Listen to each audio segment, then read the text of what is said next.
All right, it's another YouShoot. Only the bravest in the business will agree to open up and answer everything the fans want to know. And beside me is one of those who had a storied career, can we say? I have stories, I don't know about the career. Been everywhere, done it all, one of those guys. It's Kevin Nash, you know that already, so let's jump right in. We're going to start at your early days, and we're going to start with a video from Jason Worthing. I was just reading the Kevin Nash biography courtesy of Wikipedia, and I see you are a member of the 202nd Military Police Company stationed in Germany, securing the NATO facility.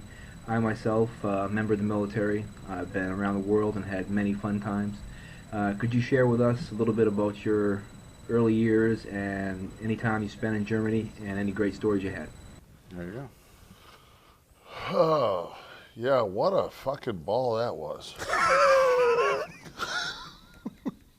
Good times. If you work at a NATO site, that means that you are guarding items vital to national security. You have to have top secret clearance. You have a little thing that sits on your chest that tells you how much radiation you get during your shift. And you are piss tested about every 10 days. For radioactivity? No, you're piss tested so you don't smoke, do anything. Oh, wow. So my time was like doing 3 years of solitary confinement. 3 years. 3 years sitting in a tower, 6-hour shifts. Not a blast. I mean, maybe he had fun. I don't know if that was his detail, but Head Rush has sent us this. Wow. Before traveling the world for professional wrestling, you also had an amazing basketball career, which not many people know of. What ultimately made you decide to play in Germany as opposed to staying in the United States, playing in Kentucky here? And also, what made you become a cop in Germany after getting injured? And were you ever recognized while on patrol by any of the basketball fans? And if so, how were you treated? Okay, basketball in Germany. Take that first.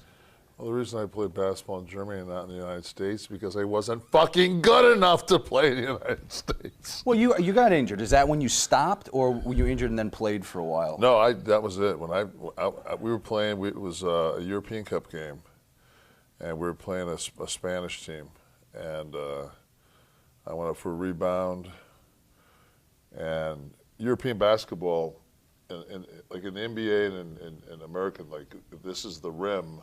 There's an imaginary cylinder that goes up above it, and you can't touch the ball when it's in that cylinder. But in Europe, it's live. You can, if it's in there, you can dunk it, right. You can knock it out, you can do whatever you want. At least it was when I played. And I watched the Olympics, so it still seems the same. So, ball came off the front of the rim, I dunked it, and I saw a guy come underneath me, so I grabbed the rim. When I grabbed the rim, my momentum took me around, and then as he cleared, I looked down and I let go, and when I let go, a guy came underneath me like this, so I'm facing him, and when I came down, my foot landed on his leg, and it took my leg and took it and bent it this way. So my leg was like that. I was looking at my foot right here, and I pretty much knew I was kind of fucked. Right. So that was pretty much the end of the basketball. Now he says, cop in Germany? I was an MP. Oh, all right. Right. That's the whole military police thing. Right. All right. Celtic Queen wants to know. And I had a gun, so nobody fucked with me. Oh, look at her. Hi. My questions for Kevin Nash are, who inspired you to be a wrestler? Thank you. She appears to be sitting before a fireplace. There's a soft glow there. Who inspired you to be a wrestler? I didn't know that's where that question was going when I saw that. It looked to me like she was behind some kind of a militant flag. It was the Irish flag. Is that not what it was? Anyone inspire you? Anybody inspire me? Believe it or not, I'd say Hogan. I once saw a match in Joe Louis. It was probably 84. I know that Warrior was on the card, and the Warrior was the Dingo Warrior. Yes. and he had not yet been on TV because he was the biggest jack dude I'd ever seen. Yeah. He worked with Garvin in like the opening match, and then Hogan came out last, and the place erupted, and I thought, I had the bad wheel at the time, and I still wanted to. I still want to be involved in some kind of athletics, and I looked at it and I said, "Fuck!" I said, "That ring can't be." I figured like a boxing ring, probably 20, 25 feet. Mm-hmm. I said, "That's 2 steps. I could probably do that. I can't run up and down the court, but I can definitely run 2 steps." So I checked in to see how I had to break in, and that was it. So I would have to give it to the Hulkster. So all you fucking smart marks out there that fucking hate Hulk, you've got another reason, because fucking he got me involved.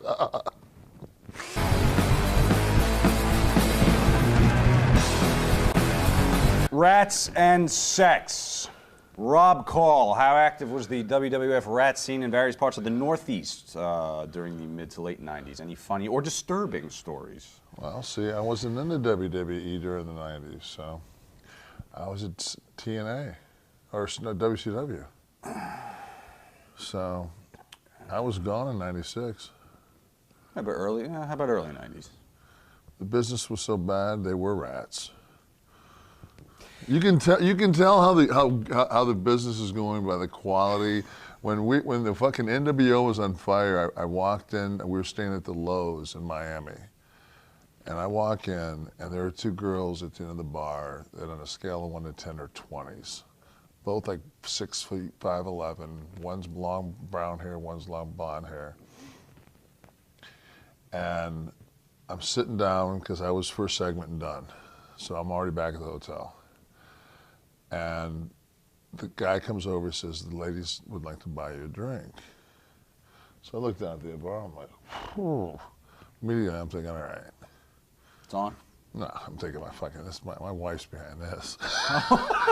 Like these are 2 fucking, like this is some kind of a setup. Immediately I'm thinking, fuck that, that's like way too hot a puss. And, but they were real. It was a real deal. So. And then Do today, these guys actually think I'm gonna, as a married guy, I'm gonna like talk like, I fucked I this don't know that broad and necessarily. I fuck this broad. Well, not necessarily you, but you were certainly in the company of men who were active in such proclivities. Who knows? Maybe 6 years from now, a tape might come out of me fucking somebody. We'll get there. Right, We'll get right, there. right before I try to pitch a reality show. Fucking crazy things. What a coincidence, huh? Unbelievable. How about that? Horsecock Express, what wrestlers are most likely to bypass the good-looking rats and go hogging for a whole lot of women? Ooh, I think the greatest, and it's a perfect, he was the hog farmer. He was Godwin. Henry Godwin. Living the gimmick in a way. Living the gimmick. Actually, we went on a 23-day road trip. I think he fucked 35 different chicks. And I guess by that saying that they had vaginas. Right. I mean, there was one girl that would show up at all the towns, and we used to call her Dickie Slater because she looked like Dickie Slater. Yes, Waltman. If you say what, name, where's the broad Dickie Slater from? He'll be like England. So he actually fucked Dickie Slater, and I think I'm not gonna fucking throw any dirt on anybody. I think Bam Bam hit it too. All right, F, Marry, Kill, courtesy of Adam Granger Oh God, from really? Facebook. Here we go. Gotta F, gotta marry, gotta kill. We got Stephanie McMahon, Ryan Shamrock, and Whisper. Marry Stephanie.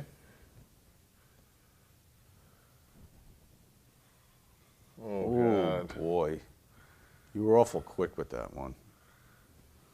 Well, she's such a good mom. Yeah. I've seen her with her kids. Killed the other 2. Rudy Poo from the board at F4W. How does Korean taste? How's Korean taste? It just depends, if you walk in, sit down and eat it, or just sometimes you go in the back door and eat Korean, it tastes a little different. The back door. The back door. It just depends on, go to the front door or go to the back door. I've always enjoyed Korean. So we hear. Okay, F, Marry, Kill. This is submitted by NWO Wolfpack for Life TV. Let's see what we got here. Minka, Nitro Girl, Shay, and Sergeant McNamara. You see Sergeant McNamara. Fucking sweet fucking shot. McNamara fucking 2 in the back of the head with a fucking Ruger. Now what? I'm gonna go a little bit opposite on this one. Married Shay, kill Minka, and fuck McNamara. Angry sex. Angry. Sinbad from the board at F4W. How big is Batista's dick? I've never had a chance to meet Gaze Batista's dick, nor would I want to. Why, is he supposed to have a big dick? You know, he asks every episode of the show, he asks the guest in quest for an answer, and he has not gotten one yet. Michael the Velvet Frog from the Facebook page. Kevin, do you know why Waltman's penis of yours so heavily to the left? Did he damage it in some way? Probably like the rest of us jerked the fucking shit out of it with his right hand, and probably had some kind of a, who knows? Yes. All I know is fucking. I know where to go. I mean, well, any other guy. I mean, fuck, my cock's got about as much feeling as fucking Yogi Berra's mitt left in it. Overuse. How does that feel? I don't know. The Horsecock Express, based on personal experience or from hearsay, which WWE diva other than Shawn Michaels, past or present, tosses the best salad? All right, we can't pick on the guys without picking on the girls. We got to see who's cool and who hits the hoe bag, Kevin. We will bring up a name. If they're cool, we bypass them. If they go in the hoe bag, they go in the hoe bag. Tori Wilson. If I wasn't married, she'd be my wife. Stacy. If I wasn't married, she'd be my wife. Christy Hemme. If I wasn't married, she'd be my wife. Terry Runnels. Now, you'd never marry someone in the business, would you? That would be a catastrophic activity. Well, I would have gotten Tori before and Stacy. Like, I hired both of them. I'd have got them out of the business before they were polluted. Terry Runnels. The only person in the business since I got in it that we still exchange Christmas cards. Okay. I didn't know where that exchange was going to go for a second. Tessmacher. Don't know her. Velvet Sky. I love her. Lita. Love her. Ivory. Never got to know her. Molly Holly. Whole bag. No. The sweetest one, right? It's just, of course. I wanted. God, I mean. Nora can take a joke. I know, she's great. Gorgeous George. I misunderstood. Kimberly Page. I mean, she was married to Dallas. Mm-hmm.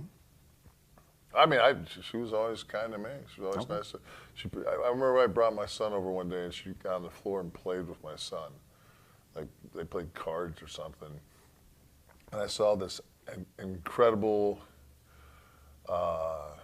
motherly instinct and realized that she had to be miserable because Dallas didn't want to have children. Mm. You could see that her she was just a mom. That's what she wanted to be. Interesting. Okay. Daphne. Not a whole bag. Stephanie McMahon. Definitely not a whole bag. Missy Hyatt. That's a whole lot of bag right there. Sonny. Not a whole bag. ODB. I've heard some stories that she's been with several wrestlers, but I think she's got the best of most of them. Does that necessarily make a hoe?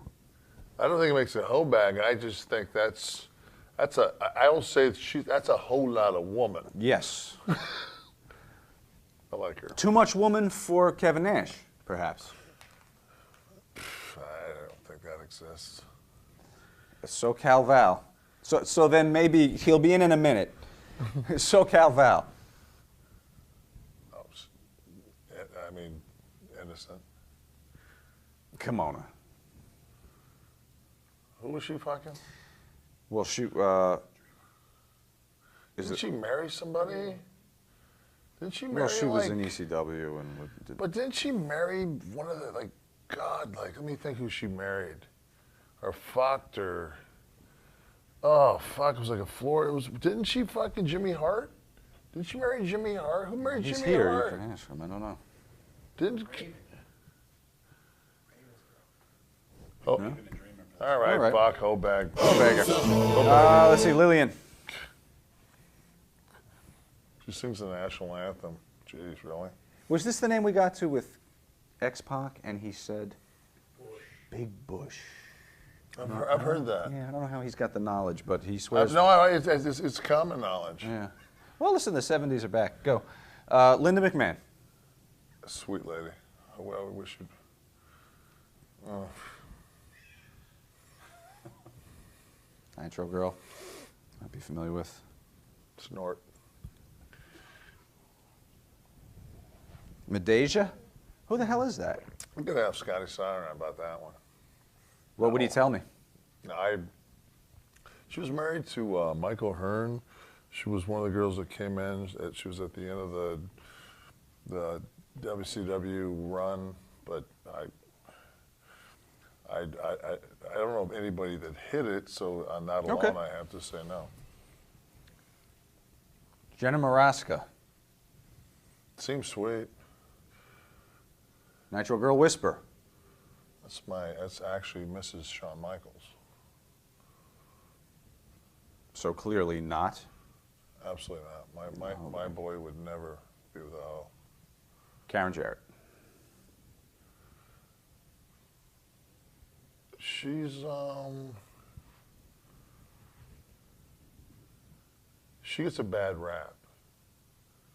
I think so many people want to fuck her that they make up shit.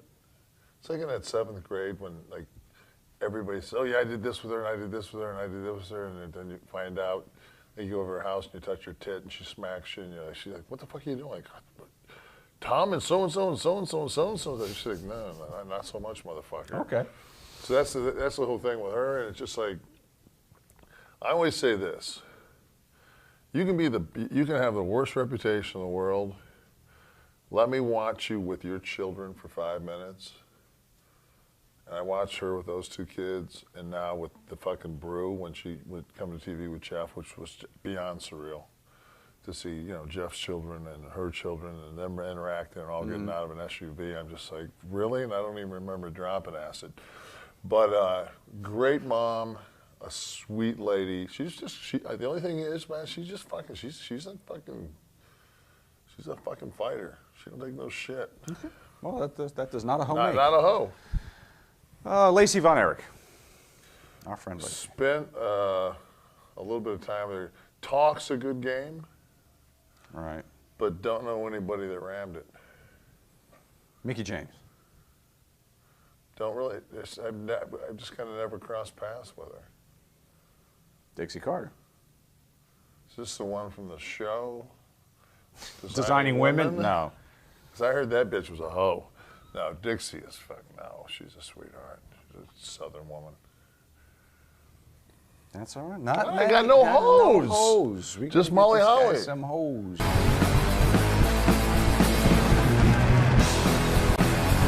Triple H. Next category, Triple H. Brittany, Birmingham, Alabama. What was your reaction to hearing that Triple H and Stephanie McMahon were dating in real life? Did you ever talk to Hunter about it?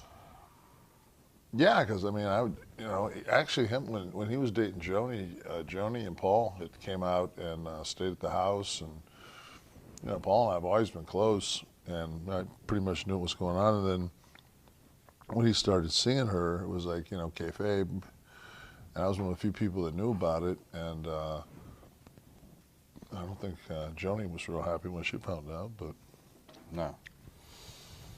She wasn't happy here when she spoke about it either. Jason Worthing, in your own opinion, do you think Triple H started his relationship with Stephanie in the intent to ease his way into management or the top of the company? no. God, that's something I'd do. Not cut from the same cloth? you and Paul? No, God. I mean, People don't get Triple H. He's like probably the nicest human being. You'd have to meet his mother and father to actually realize that the socialization process that kid went through was like fucking Leave It to Beaver. Really? Yeah. He's never done a drug in his life. Stable home life, stable Yes. family, both parents together. the whole Yes, thing. still together. I mean, it's eerie. It's Rockwellian. Speaking of eerie, Samuel from the board, what is Triple H's response to China going into the porn industry? We know you asked him. I think that we all just feel bad. Like, Joni's a sweet girl. And just, she's had some problems. I just think it's sad. I think we all find it sad. I don't think she's doing it because she fucking digs it. She needs some cash. It's just, I don't know. I mean, I've hung out with Joni a lot of times, and she's a good, fun, just kind of cool chick. But Have you seen any of the action? yeah. What do you think?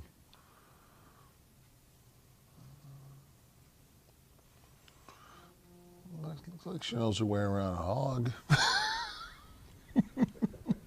Anything you would have been a part of in your day if Hunter hadn't been with her? Oh, you were married the whole time, weren't you? Married. Kind of fun of you. Well, maybe we can just drop that whole thing. If you weren't married. If you weren't married, is that anything you would have been? Fuck, dude, if I wasn't married, I'd fuck Vince. Talk about getting to the top of the company.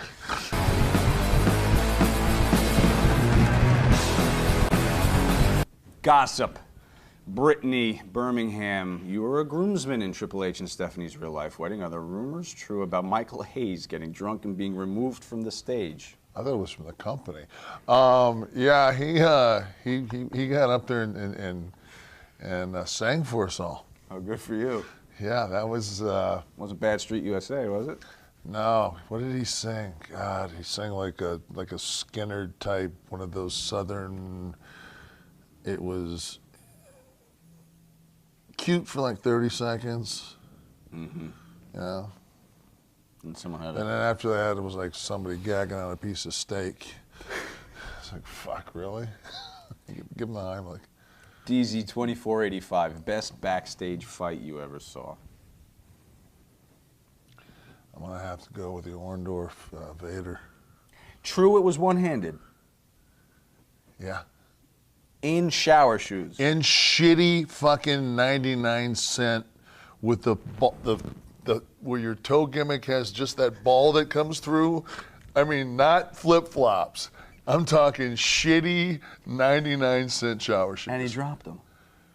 Like twice. He got up and he hit him like twice. I've been in Leon's company. He's massive. Orndorff's Orndorff's a fucking dude. He's just. I've heard stories about him when that University of Tampa football team with with Tusack and all those, and fucking Slater, and they said fucking Orndorff was a bad motherfucker. Mm. Just when he would talk to you about shit and about getting heat on people in a work, like explain it to you, you could see that fucking. Yeah. Bit of bipolarity, I think, right? This has been. Yeah, I'm sure he is, but he's just an intense fucking. He's a man's man. He don't like no bullshit. And he'll call you. He'll call anybody. Definitely wasn't afraid to go. Anthony Alcaraz from the Facebook page. The jackknife power bomb's a great finish. Whose ass stunk the most while it was in your face?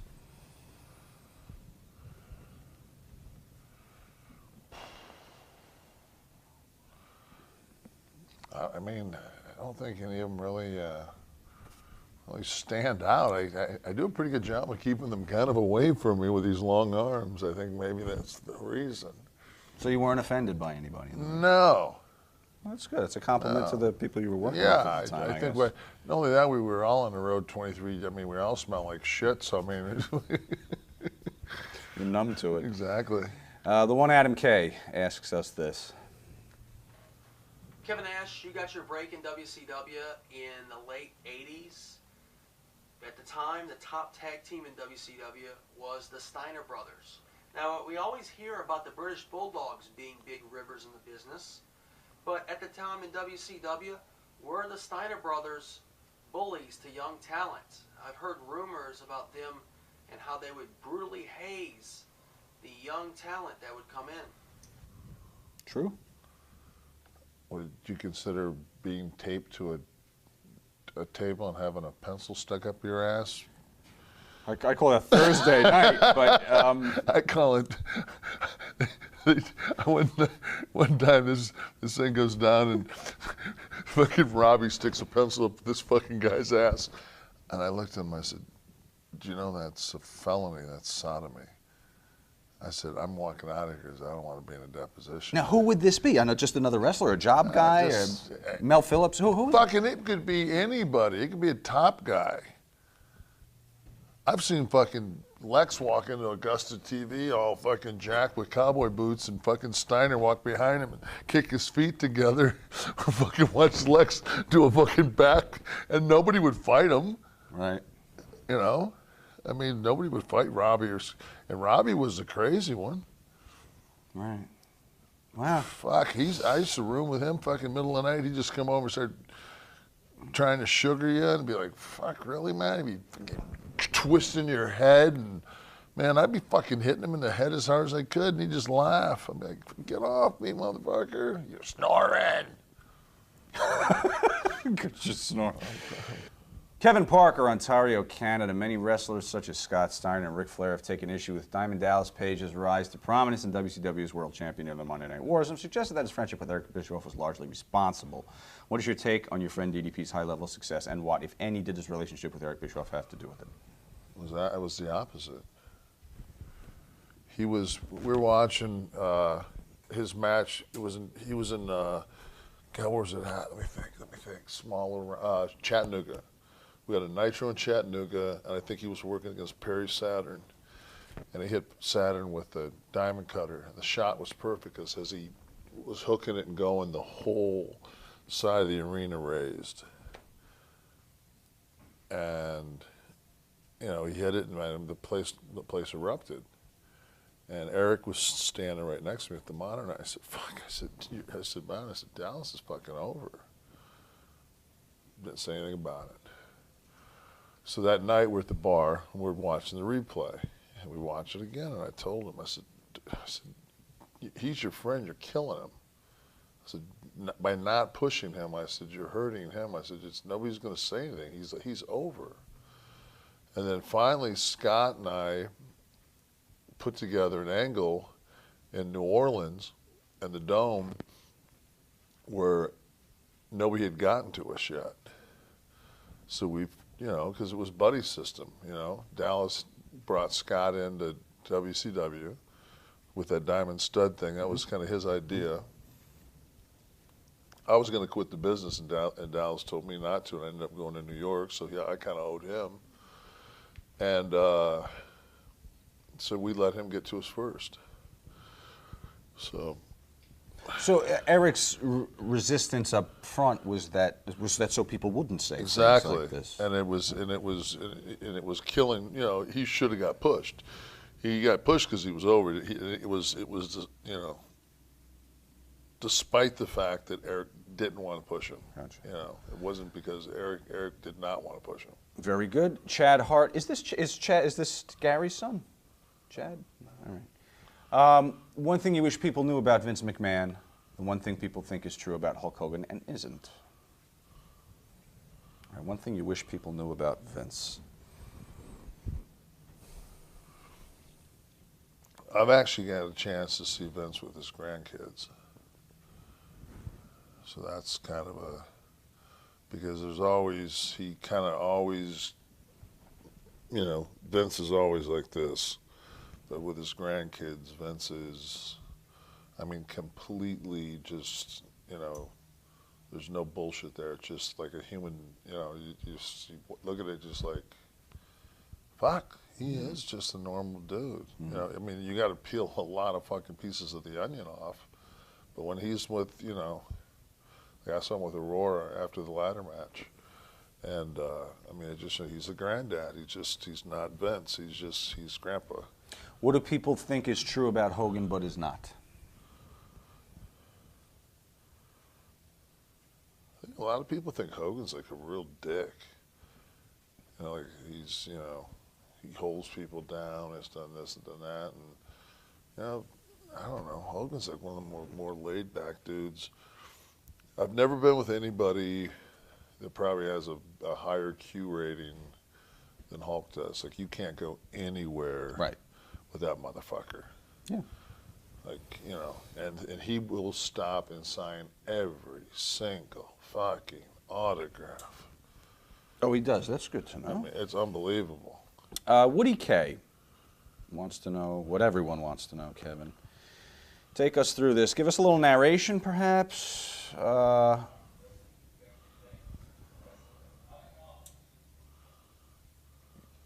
that's obviously Bubba talking, right? Off camera? This is the Hulk Hogan sex tape. I don't know how much of it we're going to be allowed to show up there, but... And I guess something, though, we can say, we're disproving the steroid having a negative effect on one's prominence, can we say? I was thinking about Batista. I didn't even know this. Ramsey, Montreal, is there any truth to the rumor of Macho Man Savage sleeping with an underage Stephanie McMahon? Not that I know of. You've heard this stuff? No. Really? I've never heard that. I asked Lanny about it a week ago, and I got an odd answer. From everybody who sat here, I've never heard that. That can't be true. But Lanny said, the one person you need to ask isn't here. And you never heard it, huh? Good. All right, DZ2485, you've been outspoken in the past about supporting gay wrestlers in the business without obviously dropping any names. Do you know of any right now, and do you think we'll ever see a high-profile wrestler that's also gay? Do I know of any now? Kind of out of the loop. I don't know. I don't even think, like, is gay even an issue anymore? I would say not, probably. But it's still a hot-button topic. I think it's more of a, like my son uses the term gay as, you're not going to wear those jeans, they're gay. Has nothing to do with sexual orientation. All right, we're in the Twitter Center here, and you've been furiously tweeting, and so we want to get to the things that have been coming in the last few minutes while I've been sitting with Kevin. Let's see. Austin Norman asks, what are your thoughts, feelings when McMahon bought WCW? What were your thoughts and feelings when McMahon bought WCW? 16 days or 16 months of being able to sit home and get guaranteed money and do even less than I had the previous 8 years when I got the term Big Lazy. Ian Hopwood wants to know your biggest payday in the business. Was it WrestleMania 11, 12, or your Starrcade match with Goldberg?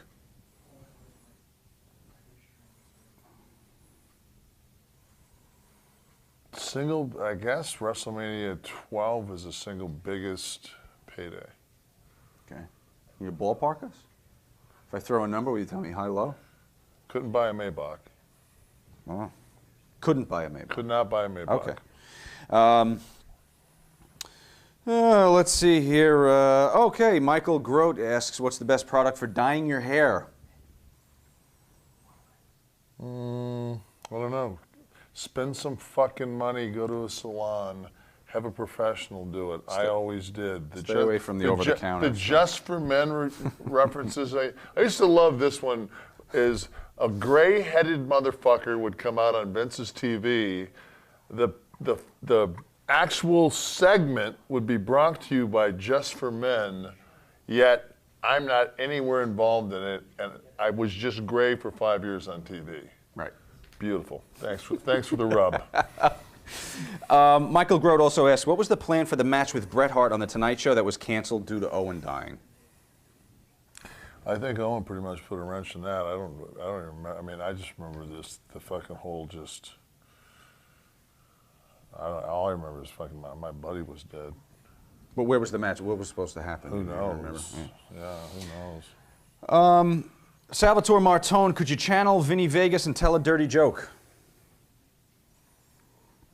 No. But thanks for asking. Here, I put my hand in my pocket. How's that? Mike Kinney, Kevin Sandman says he owes his WCW push to you. What were your thoughts on the ECW guys being brought in at the time?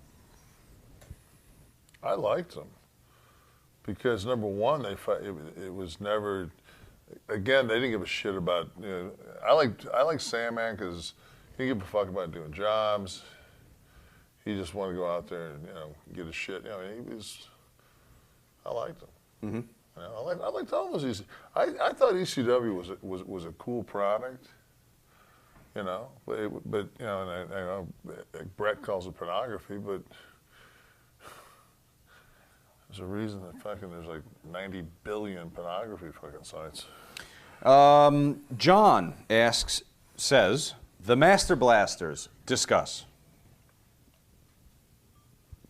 Well, the original Master Blasters lasted 6 days. We had the pay-per-view, and then my partner left like 3 house shows later. So, do you have any good Jim Cornette stories? Asks Zach Shoemaker. Funny, and here's another one. I hated that motherfucker. Remember one time? Back in the first WCW run, you mean? I mean, up until TNA 3 years ago. Oh. I hated him. Hated him. What changed it?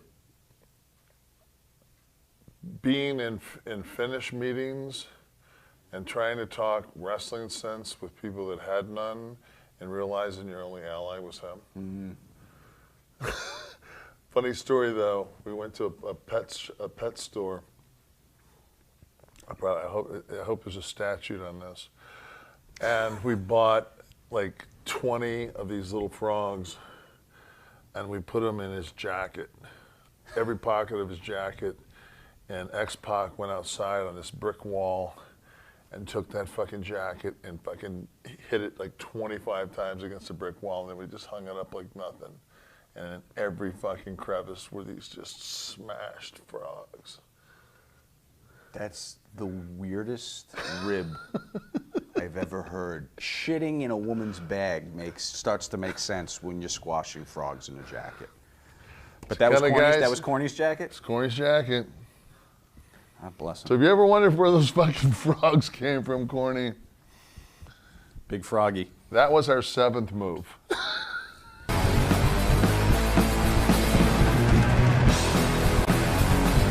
Thespian. Morgan Scopes has sent us this.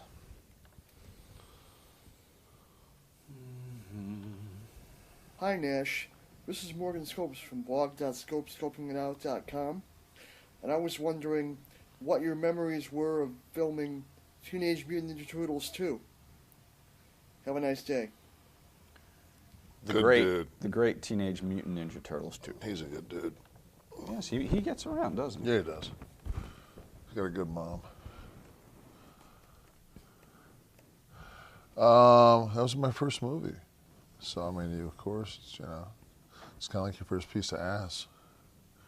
You remember it, even if it is a Catholic priest. No, it was fun. The thing was, I was there forever.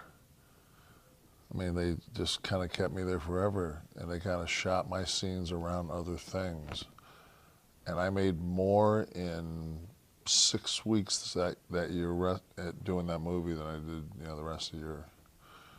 Right. Wrestling. So I knew that this was probably a pretty good gig. So you were there daily? Yep. Not in my gear though. I mean, I just hanging out. But paid. You're on the call sheet. Yeah. Yep. Getting paid. Salvatore M., did John Travolta try and hit on you on the set of The Punisher? By the way, I'm totally not implying that Mr. Travolta is homosexual, so none of the attorneys of the Church of Scientology's lawyers need to file suit against myself or kayfabe commentaries, just like Kevin is a very handsome man, and even he can make a heterosexual, like John Travolta, turn gay. All I'll say is this, I told my buddy from Pittsburgh when I got off the set, and this was in 2003, I said, there's no way that dude's not gay. Really? Why? All right. If you and I were going to take a picture together, Yeah. all right, guy's right there, and he said, can I get a picture? I said, Sean, can I get a picture with you? And we did this, right? Mm-hmm. All right. Now, if you did that, too. Mm-hmm. Okay. We do this, right? Buddy shot. Mm-hmm. Now, that's a buddy shot. Now, if I go from there, and my hand goes in here. It's on my waist for anyone that's going to be wise ass. That's a little creepy. Gave you a hug, kind of. And then when I was in the makeup trailer, and he walked in, and he said he walked in behind me. I didn't have a shirt on, and he went. A normal guy would say, "Fuck, you're a big guy. You're a big old boy." Not. Wow. You're a big one. Wow. Okay, you can stop. Kind of working, eh? But that's shocking. So brazen like that. Come on, fucking So brazen. You always heard this, but like it's nobody can dance like that. It's not fucking. It's not even possible. I'll give a fucking. I'll actually give the only person I'll give a pass to's Channing. From Tatum from Magic Mike. All right, a video from Head Rush. Not that there's anything wrong with that. Rumored you were the original choice to play Sabretooth in the X-Men franchise movies. Is this true? And if so, what ultimately led to Tyler Mane getting the role over you? X-Men deal there. Is that true? You were scheduled to play? Yeah, I was their first choice. Did you read? You went in, tested? And No, everything? they offered me the part. Really? You turned it down? Why? They offered me $75,000 to shoot a movie that I was going to be in Vancouver for 16 weeks, and I was making about $139,000 every 2 weeks, smoking dope and drinking beer and walking in the ring with Scott Hall. I just did the math. Gotcha. Was that the contract? 75 grand for 16 weeks. 16 weeks. Is that even scale? That's murder. It's like nothing. That's and it's like bullshit. Like, fuck that. Was there any back and forth, or it was no? one-off? I said, fuck that. Wow. I mean, I'll go be the fry boy for $1.5 million. I work for cash. I don't give a fuck about what I do. Salvatore M. Who's the biggest asshole in Hollywood that you don't mind burying?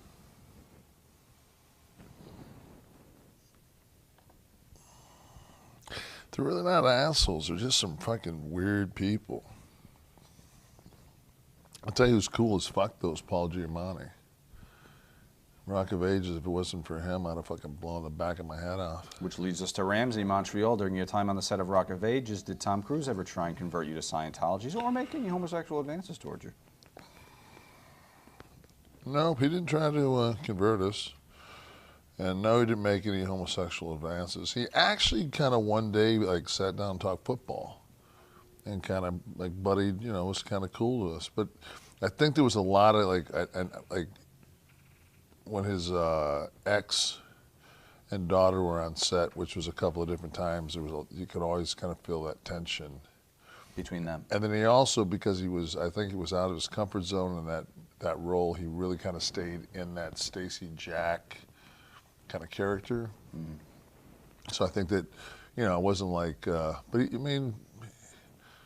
he's a fucking star. Mm. I mean, that motherfucker, he'll do 50, 60 fucking takes and everyone's fucking spot on, as energetic and as well as done as possible. Very good, Salvatore. Much like my luchador fucking career.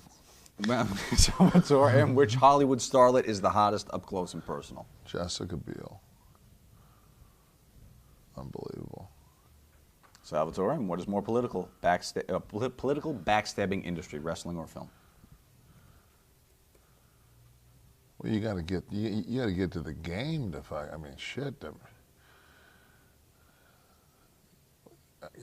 I don't give a fuck. You can backstab me all day on a movie set. Wrestling, that's the chess game. I mean, right. That's, It's almost part of. It is. It's inherent in the business. It is, and it's missing. It's bad now. Ultra Blue 22 from the board at F4W Online. Do you still have monster truck madness? Let's see. Kevin, did you get choke slammed? Pile drived? No. Come on, Big Sexy. What's wrong? I've got monster truck madness. Monster Truck Madness for Nintendo 64. The biggest, fattest monster truck game in the world. 19 trucks to choose from, including Big Boy and the WCW NWO Wrestle Trucks. Multiplayer Mania allows 1 to 4 players to compete in 7 modes of play, including Battle Game. Monster Truck Madness. Reach out and crush someone. How are the resids there? Good? To play for a while? I don't even fucking remember that. So who's the girl? Like all those questions wouldn't. Fucking nothing. I could have banged her. She could have banged me with a strap on. I would have no idea. It was Travolta in a wig. Didn't want to tell you that.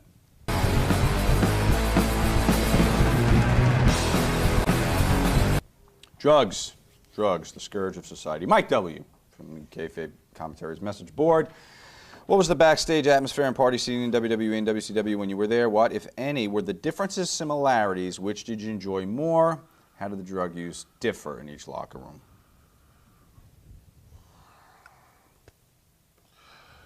Well, number one,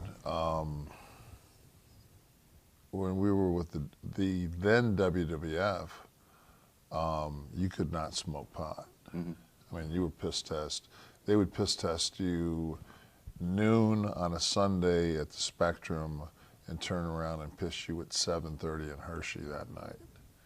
I mean, it was fucked. You could even, so that took that out of the equation so nobody could get stoned. So it became basically, you know, because everybody knows that if you are going to OD on something, it's going to be smoke.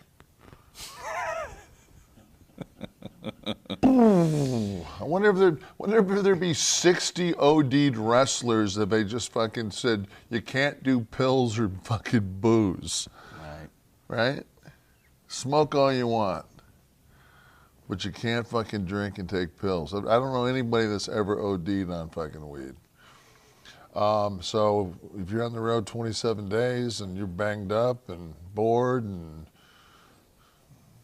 somebody's, I mean, it was a joke. You could fucking sit there and have Advil and pull them out of your bag and everybody would be putting their boots on and you just shake it. And it was like Pavlov. Just. I did that one day in a locker room with these new kids. I shook a bottle, nothing. All right. I went, this business is fucked. But now your WCW run, the NWO run, anything went, pretty much? Oh, fuck. I mean, it was, you know, you got to work and I mean, the beer was on ice already. We started drinking at noon. And we really never worked that much. Mostly at the beginning, like Hulk would do those like 15-minute tirades with me and Scott in the background. There, yeah. I mean, fuck, we got sunglasses on. I mean, how hard is that? Maybe a little stagger. I mean, but that's probably why I don't remember that monster truck thing. I probably shot it. Yeah, exactly. No, there's not a whole lot of days that, I mean, they just, because people say, you remember? And I'll go, no. You were there. You remember we left Baton Rouge and we drove with those bras down to Bourbon Street? And I'm like, not those WCW days. No, I don't. All right, here we are in the locker room, and it's time for What's in the Bag, an old YouShoot staple. Kevin, I'm gonna reach into here. I'm gonna pull out an item. I'm gonna hold it up. I need your first name in the business that comes to mind when you see it. We begin. Taker. Very good. That's right. The smell gets you sick. Right? Let's see what we got in here. I really do have a degree. Okay. Puck. Way too small. Would that also be consistent for this as well? Puck. Puck. Right. Or Tammy. Give her a receiver. El Recito. Whew. When I left the room. Okay. When your dad dies of a heart attack when you're 8, That's not something you play with. Charlie says, "Love my good and plenties." Old school. That actually Could be anyone, right? I'm actually going to say that sounded like Dilaudid's. Impressive. Had a certain, And that would have been who?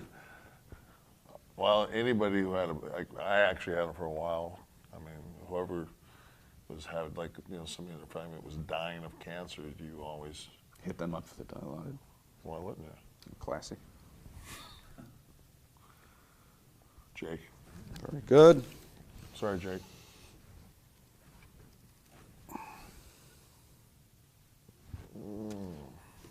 Could be anything in there. So when you see that, Great story. Warlord walks up to Shawn Michaels in the locker room and hands him like a 5cc syringe. Says, you know, could you give me a shot? Shawn jams it in Warlord's ass, and I mean, he's fucking got both fucking thumbs. He's trying to push this motherfucker in. He can't get it in. He can't get it in. Fucking, he pulls it out and fucking hands it back to him. Goes, dude, I think you're full. so let's use Warlord as the name there. And lastly, Virgil? works for me. Luke Colgan from the Facebook page, what's the record amount of somas you've taken at one time? 33. All right, I know height and body weight have to come into the equation, but it's all right. To me, it's remarkable that you lived. Is that outrageous to say? Did you kick him in with Pete's? I used to hear about that too. Yeah, Is it that works. true? Well, who knows? You eat enough of anything, fuck it. I'm sure if you kick in with a Valium. 33 they kick in Yeah, no matter what. But I mean, at one time you're talking about like, you know, a fistful. well, let's say a 24-hour period. I mean, we sat one night, me, Scott, and a friend of ours that has found Christ, and had 100 somas in a bag, and Scott was really fucked up, and he credited it to the fact that he took 34 and we had only taken 33. It was that straw that broke the camel's back. Right. That was the. You got to remember, dudes. I took 34. So you're saying 33, but the other guys were doing that many too. Opening volley for most of us was 12. Sean and I were working against each other. We would take 10 each and go to the ring. Right. And the go-home cue was, I'm kicking. Right. We need to go. How much time did you get before kicking? Oh, you can go 15, 20. Okay. But the last thing you want to do is to be main event, get into the shower, and the party already be going. Yeah. And now you get playing catch-up, that's fucked. Right. You slide right in, put on a gun shirt, you're ready to go. Right. So the goal is maybe when you get to the bar to have liftoff. Ball, yeah. Now you're Yeah. drinking too. Yeah. Trays of shots. Always. Gargling the shots, steel, Always right? That got whole to. thing? Got to gargle. Everything's a gargle. You never get a cold with your gargle. Gargle and Jack. To this day, Jack Daniels, if I smell it, makes me want to puke. Thanks, Undertaker. Yoko? Darren Dundee, Scotland. We've heard a lot about drug use in wrestling. Was there any acid used from any wrestler on the road? Well, I wonder why Darren wants to know. But acid, was that around? If we could find it. I mean, I remember one time fucking Pac walked into a room. He's got this jug of phenobarbitals. And the only thing that I can relate to is the Valley of the Dolls. That was they had the phenobarbitals were like barbiturates. ODs, yeah. I knew it was a barbiturate, but I didn't know exactly what a barbiturate did. And we're in Hamburg, Germany, and we had a tag match going out first, and we're looking at it, and we're like, how many should we take? And this is what we actually come up with. This is the the genius of all of us. Well, each one's got 325 milligrams of caffeine, so it's not going to knock us out. I'm gonna go 4. That was like when the guy said, I'm going to go 4, and I said, well, if you're going to go 4, I outweigh you by 100, so I'll go 8. And everybody just took these like guinea pigs, just took them and kind of. Anything could have happened. Could have all died. Mike W. from the KFIP Commentaries message board. When you guys were on the road in the NWO heyday, did Bischoff party with you guys a lot? Also, who were some of the usual suspects that you guys went out with during the time period? Okay, NWO specifically. Eric out with you? Well, the thing was that we always stayed at a Marriott. So it was like the perfect storm. You would come back, you already had the Nitro girls as a built-in, 8 really hot broads. Would they cross-fraternize? Yeah, I would think so. Okay. You had a nice mixture of rats. And somebody during the course of the night would always give the address to the hotel, whether it was on or off the air. Brilliant. By the way, in case, if you're above a 7. So, and then we would sit there and watch the replay and do what I thought. The reason I thought we all got into wrestling was to hang out with your buddies, watch yourself wrestle, and put yourself over. But now it's to leave the arena, get in a bus with a guy you don't know, and then drive to the next town and not even talk about wrestling. Because all the guys have their own buses now, and a bus driver. I know that's why I got into business, so I can have some fucking mark drive me around in a $1 million bus. Was Eric with you guys when you go out and do this? Yeah, but Eric was never a pill guy, and Eric wasn't a smoker. Eric is he's a beer drinker. Gotcha. And he fucking can pound them. Ian Drew Dice Clay, how big of a pot smoker is Hulk Hogan, I ask, because his eyes have been consistently red since the late 1970s. I think he actually has that whole dry eye thing. Yeah, I wonder. And I think sometimes it may be contact lenses. I would think that Hulk was a rock and roller before he got in the business. So I'm not. I think I smoked with him once, or was it around him when he was smoking, or. So you've only seen it once. It just maybe once, but it might have been somebody that looked like him.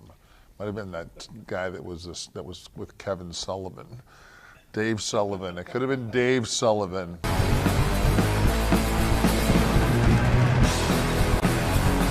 The road. Let's go on the road, Kevin. Matt Smith from our Facebook page. How often do you get stopped in the airport, as it seems to be very important to you? No, what he's making reference to the fact that I say that certain people don't get stopped in the airport because. Oh, kind of a measure of success of a wrestler. No, right? It's just the simple fact of, like, say, if you're a big old motherfucker and you go into the crowd, like, nobody puts their fucking hands on you. Therefore, you don't have to bitch slap anybody. Right. It's kind of that whole thing. It's just kind of my philosophy on, holy fuck, he's that small? I'll push this motherfucker 5 times. Chad Hart. I rest my case.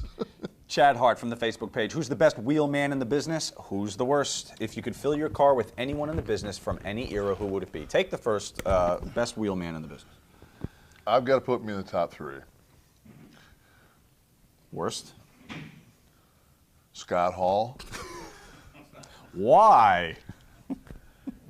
Besides the fact that fucking, when he's in charge of driving, he actually will piss every time he has to, which is every 7 minutes.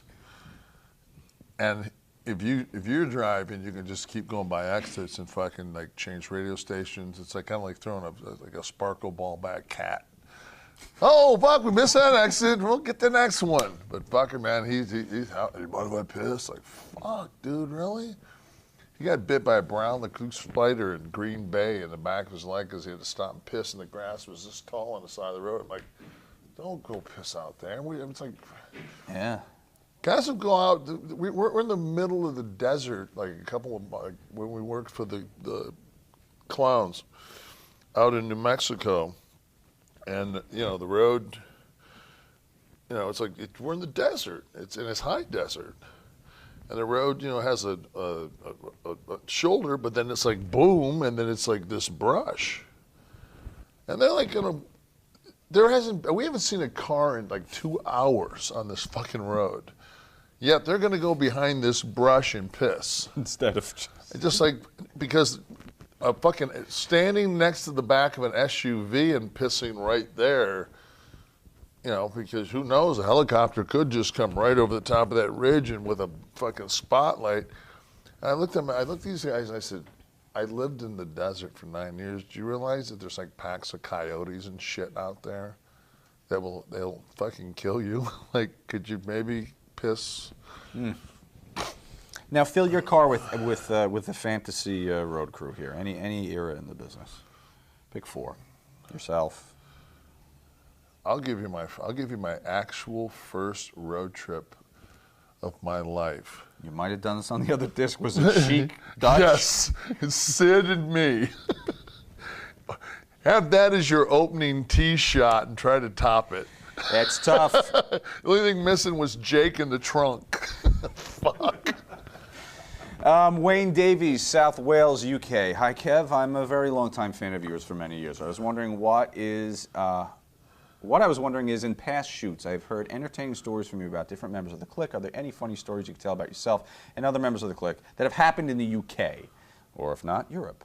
Thanks for everything you've done in wrestling. Thanks for answering the question.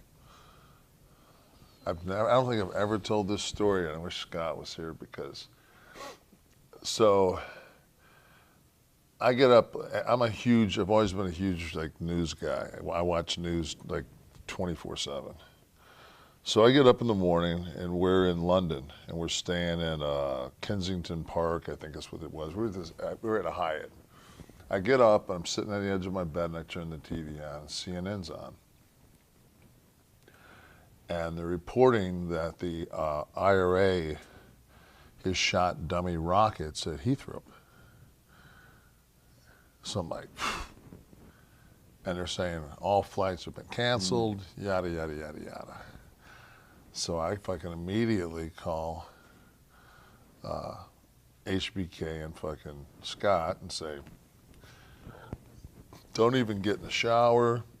Let's go downstairs. I said, you know, we're gonna be here all day. So, of course, all the marks go down, get on the bus, and go to the airport. We just wave, bye, see you guys, have a nice day at the airport, see you when you get back. So we go up, and somehow one of us runs into somebody that has a good little piece of hash. Mm-hmm. So I don't know how we knew how to make out of a soda can, like this pipe type thing. You put holes in it, and we figured maybe if you put a hole on the side, it could be a carburetor. I forget who. Doesn't matter. Yeah, it doesn't matter. But everybody had Swiss Army knives for some reason too. It was weird. So we fire up a little smoke and go downstairs, and I mean, we eat roast beef, we eat sundaes, we eat everything on the menu. So now we're out pretty full, and we're figuring we're gonna have heart attacks. Maybe we should go take a walk. So we walk, but we bring the hash with us. Mm. And we're walking around. We figured, you know, we're gentlemen now. I mean, at least we can do is find us like a tobacco pipe with a filter, you know, a proper a screen in device. It. Yeah. So we find this little $5 pipe, and we go down this alleyway. So Scott's got this like a windowsill thing, but it's kind of elevated. It's about this tall on him, and he's lighting it and crumbling it. About this time around the corner comes a Bobby, and he's like maybe 30 feet from us. And I said in Carney, I said, "Kiss up." And fucking Scott immediately bent down to tie his fucking shoe. So now the guy comes, and he's like Scott's here, I'm here, and the Bobby is between us. The hash is sitting right fucking, like if all the guy would have had to done is looked over and saw that hash. So now I'm thinking to myself, dude's got a stick and a whistle. If fucking he is gonna grab my buddy, I'm just gonna grab him and fucking take his head into this fucking deal. So I'm starting to like, and fucking, he says, "What are you doing? You pissing?" What are you? He says, Scott says, "Nah, I ain't pissing. He said, I'm tying my fucking shoe." He said, "In the alley?" He goes, "Law against it?" And the guy looks at it, he says, "What are you two fucks doing?" Me and Sean are just standing like waiting on him to fucking tie his shoe. And as he's talking to us, Scott with his hand reaches up and goes, phew, and just knocks it over the side. And fucking, we walk out, and the cop says, "Fuck off, get up there." He waits for us to walk to the main street, and then we, get up on the street, man, and we're just like, yeah. I'm thinking that'd have been a nice fucking drug. Well, I was going to drop him. But because Scott was a veteran, he only probably lost about 20% of our load. Where was the rest? In his pocket. Not a dumb guy. Take it all out at once. No. Got to roll with someone like that. Robbie Robinson from the Facebook page. What are your thoughts on the Max Payne drug documentary? Let's take a look at the trailer.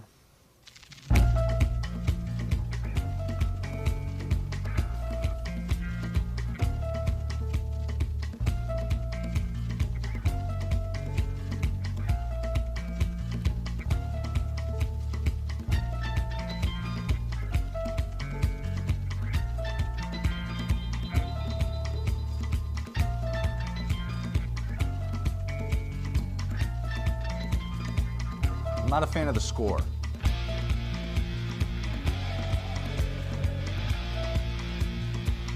Guys, that's some of his original guitar riffing. Thank you. How did he not make it?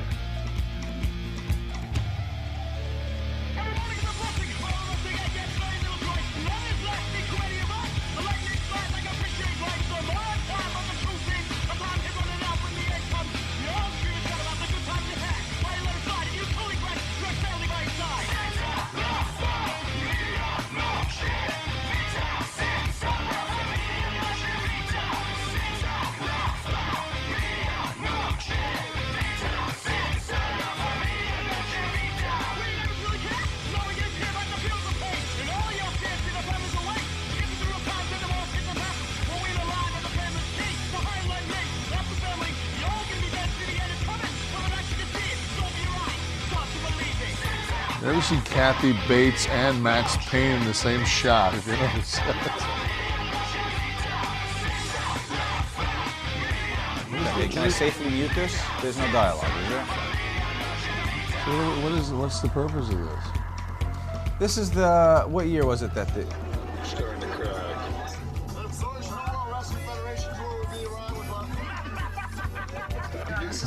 Did I have pills in my hand? You did indeed.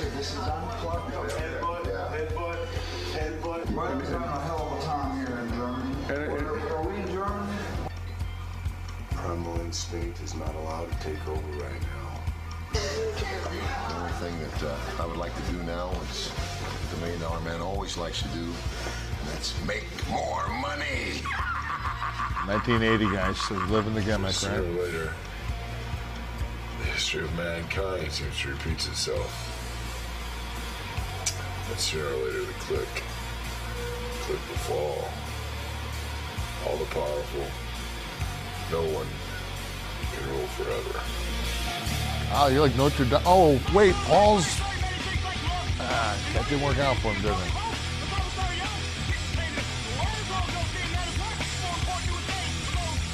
Wow, he did the whole like altered focus gimmick there to make it almost feel like.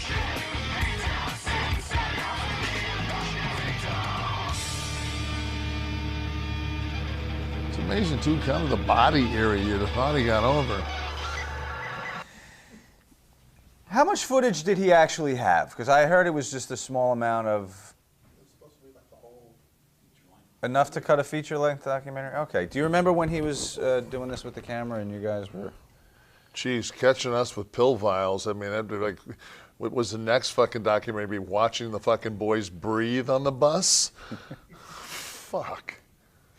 All right, Chad Hard from the Facebook page. When you come back off the road, how hard is it to adjust to home life? Wouldn't know. I haven't yet. I'm still in Saigon. Still trying to adjust? Never adjust. Well, you've kept a marriage together for how long? 25 years. Okay. How? Not before you said. Because my wife is going to fucking at some point they're just gonna just make her a saint. She'll just be and she's a complete atheist. No, I learned from Rick Rude that if you want to keep your wife, you never let her around the fucking business ever. But she must have been around Scott's. No. Ex-wife? Never. Really? Once they see the pirate ship and actually board the pirate ship, they know what it's about. You're fucked.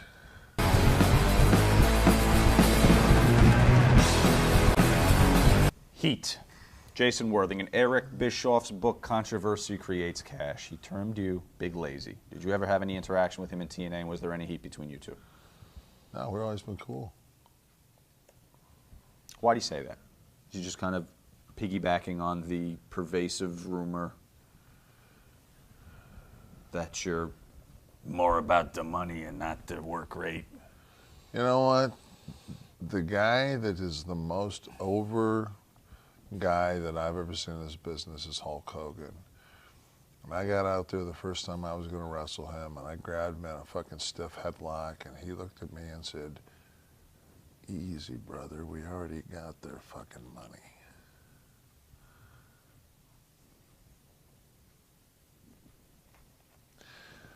Sagely advice. Ramsey, Montreal. In Shane Douglas's YouShoot DVD, available at kfabcommentaries.com, he told the story of how after your infamous incident with Carl Ouellet in Montreal, the Clique invited him up to their hotel room to have some beer and pizza. Here is our show. We get back to the hotel that night. The day's in at Montreal. And as we're walking into the room, the Clique walks in behind us and taps me on the shoulder and said, "Hey, we're in room whatever. We're getting pizza and beer. Come on down. We want to talk to you." So I go down to the room, and as I walk in, they're talking about this thing with Carl. Sean's really just ramping it up, you know. "We should get you, motherfucker," blah, blah, blah. And Sean goes, "I know. Let's call Vince and have him fire him." And as Kevin went to pick the phone up, I forget which one it was, but it was either Sean or Ray's or whatever. I said, no, hold on a second. I put the phone back down. I said, "Let's think about this. We can do better." And they're like sort of like pushing it back and forth, and finally go, "I know, I got it. Let's have Vince McMahon starve him for 2 years." God, what evil fucks those guys are. Any of this true? Do you want him fired or starved? This was after he didn't want to take the finish, and he wanted to do return matches. He at got Montreal. fucking kicked in the fucking face and choked out and power bombed in Ottawa the next night. It was pretty much over. Well, I think he wanted returns was the story, and you. The way Shane told it was Sean was telling you. Oh, so Shane, that's right, because Shane was so tight with us. All I have to go by. Shane, who sat in the fucking jump seat on his first European trip after fucking 2 days in, when he told fucking Yoko, "I don't think I can go tonight, I'm really tired." And Yoko said, "Are you fucking kidding me?" He said, "I don't care what the fuck you need to take, motherfucker." He says, "Not working around here." He said, "The only way you don't fucking work your fucking match is if fucking we're sending you home in a box." eat a pill, man up, get out there. He didn't do it. Hunter worked double duty. Yoko came back and cut another fucking 5-minute promo on him. See how that's how you get somebody. You see what the fucking Hunter did? So, and I've never had a problem with Shane. I didn't try to bury him when he came in. But what about Carl? No, we didn't try. I didn't give a fuck. He just wasn't gonna. I mean, he obviously showed the world that he wasn't ready to be in a main event. If you fucking, I mean, your contract says, you know, all finishes are final. They're not. You don't. You know, when I went to whatever the fuck that place used to be called, wherever the Bullets used to play, and they said Brett was going over. Brett was going over. It's a fucking work. I mean, you know, that's what it is. It just, You never protested a finish? No. To an agent? Never. Okay. If you do, they have power over you. I learned that from Scott. If they know it bothers you to do a job, if you don't give a fuck, then they can't do anything to you, really, yeah. That's like when they go out and they tell him to squash Jericho. Jericho's brand new. He's been on WCW about a month. Scott goes out, fucking Jericho goes out and lays up against the crowd like he used to, and everybody was hanging on him, and fucking Scott looked down, he's like, fuck, man, good-looking kid, blonde hair, seems like a nice guy. Fucking Scott puts him over. Comes through the curtain, fucking Bishop's like, what the fuck? This guy says, fuck, man, I made him. I'm bulletproof. You can't hurt me. I mean, there's one of those deals where, and as soon as they know that, especially if it's like an 8-man, and everybody's jockeying, and you go, fucking take it on me. Survivor Series.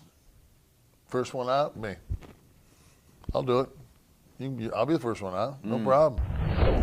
All right, it's What a Dick. We were asked about the men in the business, and now we're going to find out about the men in the business. So, Kevin, I'm going to give you a name. If they're cool, they're cool. If they're a dick, give me a what a dick. Jericho. Like him. Good dude. Raven. Great. Taz. Don't really know him that well. Arn. Arn Anderson, most underrated worker of all time. Taker. Fucking top-notch dude.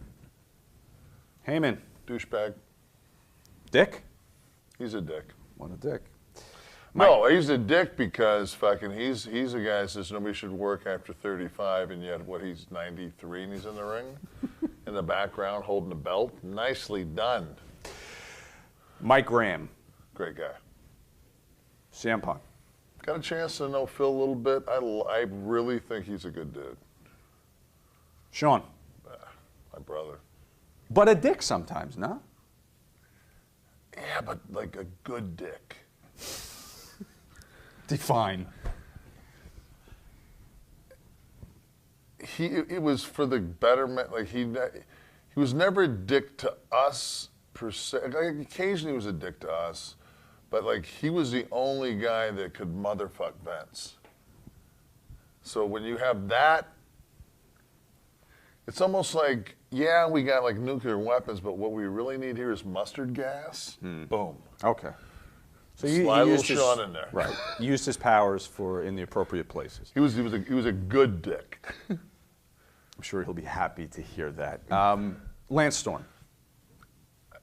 Sweetheart. Bubba the Love Sponge. Love him. Vince. Good guy. Buff. Good guy. Conan. Like him, but he's kind of when I took the book, he kind of fucked me a couple of times, but he's a cunning, backstabbing. No showing, take deposit money, and not get off the plane when you've got an interview scheduled kind of guy. Dick him. Next. Goldberg. You know what? I have fucking talked so much shit about Bill for so many years.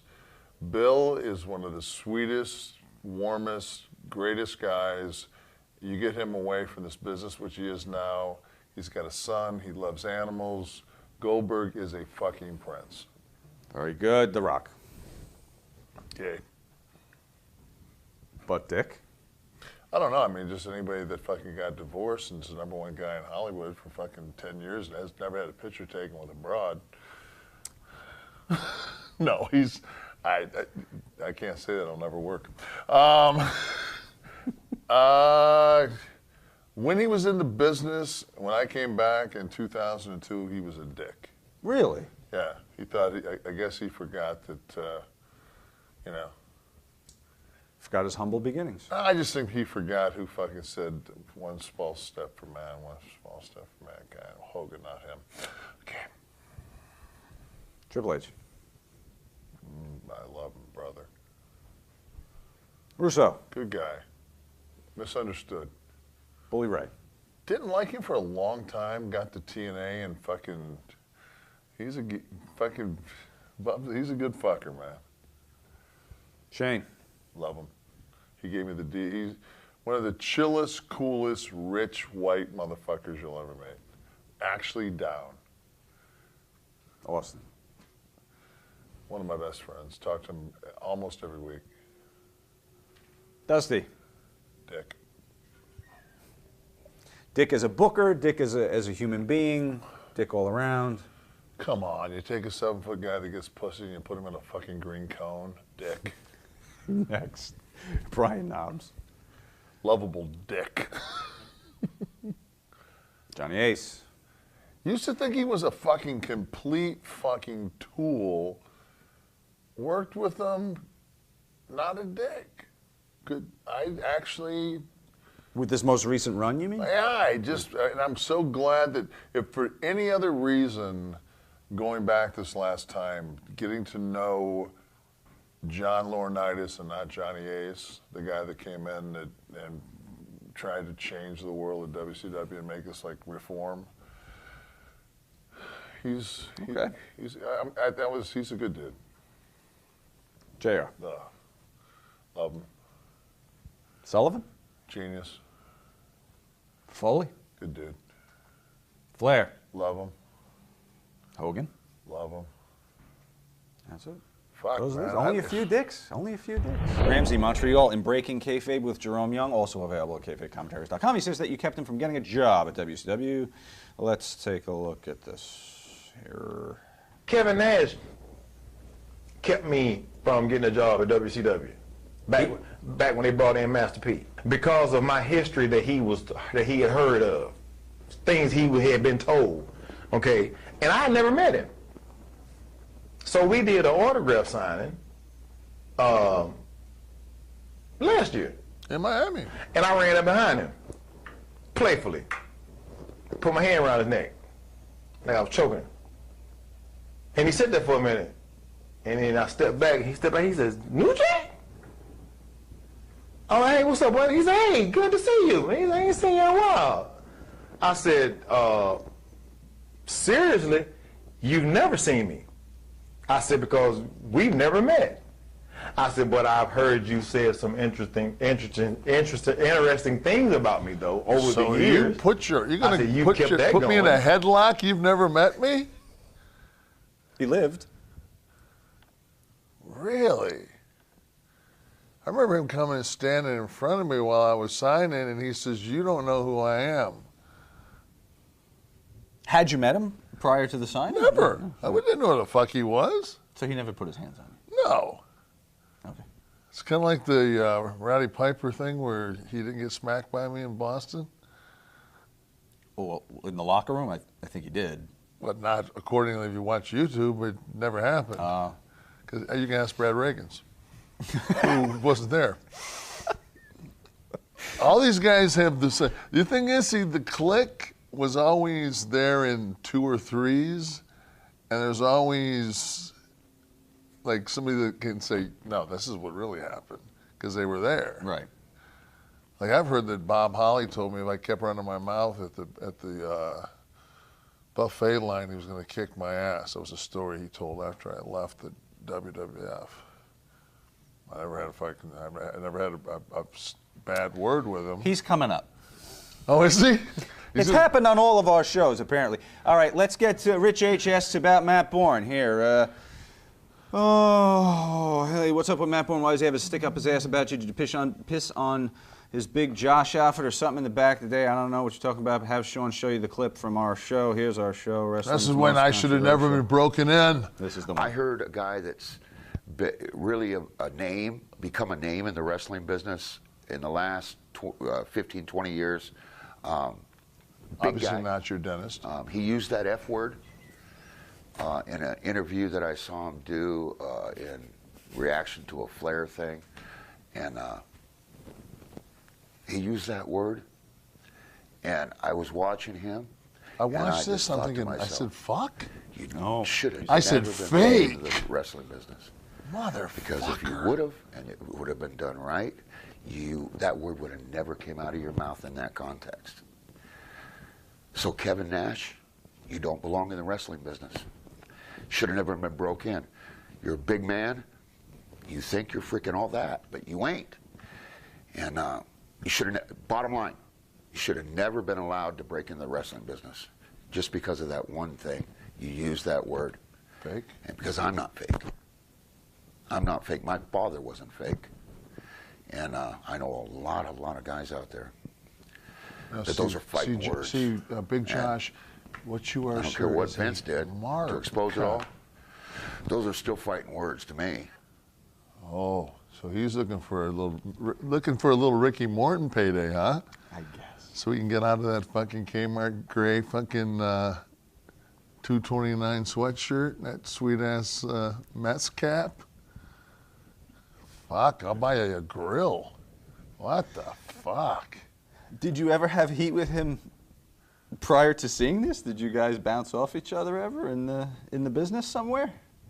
I mean, he dropped us on our heads when he was fucking Big Josh, and we were fucking, I was Oz and Green, and he was always fucking reckless and hit you with his axe handle and was kind of Were you there a at the same dick. time when he was doing? Yeah. Yeah. Well, we call him Krusty the Clown. Right. Because he wasn't like that outfit got washed very often. There were a lot of times that you'd see him in the bar with the makeup still just kind of, around the ear region, and so yeah. No, but I mean, I looked at that. I mean, he's not fake, and his dad wasn't fake, so obviously neither was a hologram, which is great because my dad was real. And I'm real. I gave blood the other day, and blood came out of me. So it's good to know we're all real. Is it in any way admirable that he is true to his beliefs as a member of the old school wrestling, where you had to kind of fight if anybody said anything negative about the business? Yeah, I mean, I guess so. If you believe that the world's still flat, and the dinosaurs didn't exist, and we're actually on a planet that's 9,000 years old. So you're saying there's an evolution that needs to happen? Yeah, you pretty much just need to be a little bit fucking smarter. I mean, there's a reason why you don't have any fucking money. There's a reason why you fucking didn't make it to the top. You're a dumb fuck. And you pretty much are going to go on the premise of, he made it to the top. He never should have. What do you mean I should have never been brought in? I made it to the top. You've already said that I should have been brought in. But because I used the word fake. You didn't have the respect, maybe. It's that angle he's taking. You shouldn't have been brought in because you didn't have the respect. Not that you wouldn't be successful. Is what we do, okay. Can you go to Vegas and can you play money on WrestleMania? No, it's predetermined, so they wouldn't take it. So what does predetermined mean? Well, you're going to paint me into a corner here, aren't you, detective? Is Arnold Schwarzenegger in The Terminator actually a cyborg? All right. The outcome is fake, but the lengths that you go to create this image are very much real. I didn't say that the fucking, hey, from I think one of the fucking smartest guys I ever met in this business, Captain Lou. He looked at me and he said, "Kid, there's only two things real in this business: the money and the miles. That's what's real. Money and the miles." So, Matt, I don't know who fucking broke you in, but if they'd have taught you those two things, money and miles, and money being the most important, I would pretty much think that maybe you probably would be a lot more successful. Oh, no, fuck you. Fuck you. Ramsey. In Bob Holly's YouShoot DVD, kayfabecommentaries.com, he claimed the Click used to try and push his buttons because he was one of the new guys. He broke in the same time we all did. You know, they just see what they can get away with, whose buttons they can push. You know, and of course I was new, and they pushed my button for the last time. We were over in Europe, as a matter of fact, and they pushed my button for the last time. And I had nice little words with Kevin Nash. Then I got Scott Hall in the dressing room and Shawn Michaels in the dressing room all at the same time. So actually, I got Kevin. Kevin, we had just got to the arena, and Kevin was sitting on those boxes or whatever before we went into catering, and had, you know. Why would we have TV? Why would we have TV boxes in Europe on a house show? And then I think it was later that night in the locker room. I went in the locker room, closed the door. Scott was in there and Shawn was in there, and had a few words with them. Got straight in, they'd left me alone from there. And that was it? Yep. Do you remember the words? They were obviously impactful because it changed your behavior entirely towards Bob Holly. Yeah. If he would have fucking done that to the three of us, he wouldn't have had a job. I'd promise you that. If he'd have said anything to us, he was opening match. If he would have came up to us and said, you need to stop, he would have got his bag shit in that night. That I believe. Bob might be a tough guy, but you know what? Bob ain't gonna fucking beat all four of our asses. Did you like Bob? Never had a problem with him. When you were there? Worked hard, trained, always liked Bob. Okay. I just think what happens is these guys, it's almost like when you listen to gunslinger stories. Everybody was a badass, you know? Mm-hmm. It's like, dude, we were so fucked up. We weren't pushing anybody's buttons. You know what pushed people's buttons? Day 21, when they're fucking a miserable human being, and they're sitting there fucking tying their boots, and they're just fucking feeling so fucking sorry for themselves, and in walk five guys, laughing like fuck, having the time of their lives. We're not pushing anybody's buttons. But you wouldn't go to a new guy and fuck with him in any way, or? And I mean, how were we fucking? What buttons were we pushing? I don't remember what he said. I think it's called bipolar. We'll ask him. He's going to be here tomorrow. Great. Ramsey, Montreal. In Timeline History of WWE 1997, Jim Cornette tells a story of how he was training Glenn Jacobs to be the fake Diesel. He watched 5 or 6 of your matches so he could take notes on your idiosyncrasies. Let's see. He basically wanted me to teach them how to be Razor Ramon and Diesel. I had to go into the TV studio and have Dave Benoit or one of the guys there make me tape. I said, give me 5 or 6 Razor Ramon and 5 or 6 Diesel matches so that, you know, I can make notes and tell these guys. I watched them at home, wrote down the moves. Nash, that's where I got the line 6 moves. I wrote down every move that Kevin Nash did, every idiosyncrasy he did in the ring, and I got to 6, and that was with the hair flip. The back elbow, the side knees in the deal, the fucking flipper punch, the fucking hair. Side slam. Side slam. And there's something else. Squisher. It's been 15 years, so power bomb, yes. Squisher. There you go. You Snake find eyes. another one, motherfucker. Up till 1996, you go to one of his matches and find him doing something else. So anyway, and that's not a knock or So there's this criticism, guy but it's named just, Nolan it's a statement. Ryan. He was very. It was This right there. fucking Listen. piece of shit has a fastball and a curveball. But I mean, granted, it's really, he's got 2 pitches. So, I mean, Gay's got the most no-hitters and fucking strikeout king and everything. But this, can you believe the fucking guy has the nerve to fucking just basically live on a fastball? Who the fuck does he think he is? Stephen Ross wants to know if you were to add a sixth move to the move set, what would it be?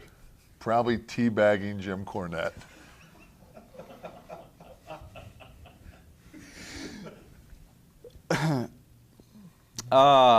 There you go. Ramsey, Montreal. After you challenged the Ultimate Warrior to an MMA fight in January 2012, he went on to respond by saying, quote, everybody in the business, from the top talent to the ring crew, knows what a two-bit, two-faced, backstabbing manipulator you are. You know what kind of conniver you are. They know what kind of phony motherfucker you are.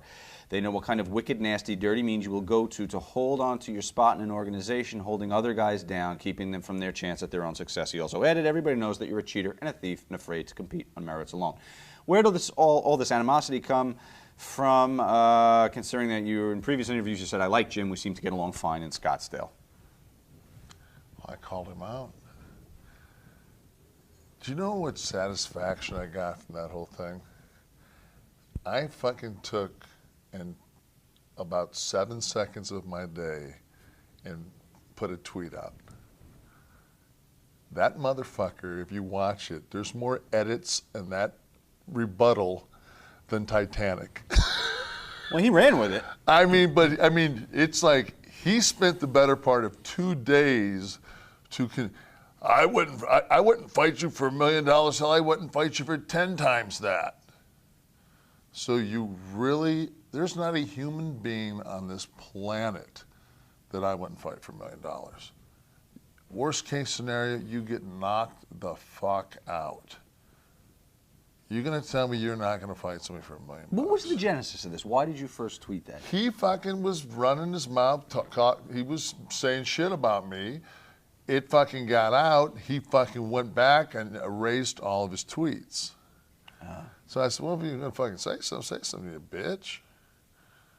And he didn't say anything back. So I said, well, I said, how about this? I said, I'll put about 100 grand. You put 100 grand. We'll just have a little cage fight. Kidding. Mm-hmm. Of course, you know, because he's fucking completely fucking batshit crazy. He went with it. Before we get to that, I want to get to this. Patrick from the board at F4W Online.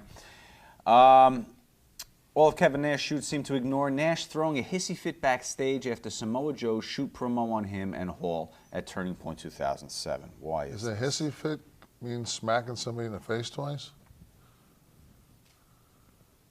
Expand. I smacked him in the face twice. What'd you say?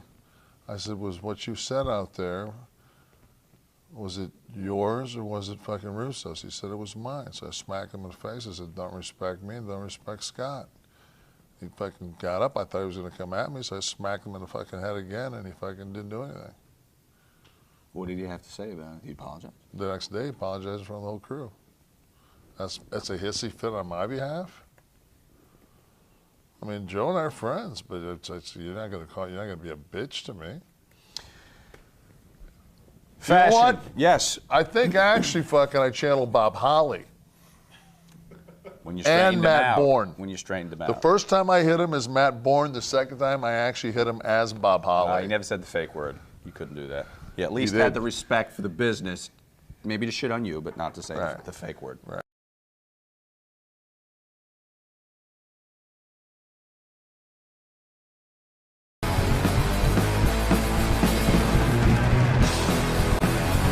All right, fashion. Here we go. Mr. Fuji does acid from the board at F4W Online. I'm going to wear FUBU, Zubaz, Birkenstocks, and a fanny pack. Just how much pussy can I expect in one night? Him? Probably none. Me? I mean, I'm wearing that shit just to keep it off me. Which leads us to this picture. Dewey from the board at F4W. Please explain. Do you remember it? This is during the point where I've got an injunction now where fucking Show can't touch me into the match. You're baiting him. Yeah. I'm going to pour that coffee in his face. have a cup of coffee. But I got a 6-Pac shirt on. I think I got a fucking, like a Vivid Video or something, baseball cap. The aforementioned fanny pack, Birkenstocks. Yeah, but the fanny pack was, I mean, everybody, I remember one time somebody asked me, why don't all wrestlers have a fanny pack? And I said, have you ever tried carrying 120 somas and 120 Percocets in your pockets? Fine answer. Dumb fucks. I got a fucking high ass, though. Let's put that back there for a minute. Let's put that back. Look, I'm in fucking Birks. He's in platform boots. I'm pretty much right up there with him, almost chin to chin. You know what? Travolta must have seen this Nitro prior to the deal, and then that's what happened. And I don't think those are actually Zubas either. Those are like LA Gear or LA Crazies. Yeah.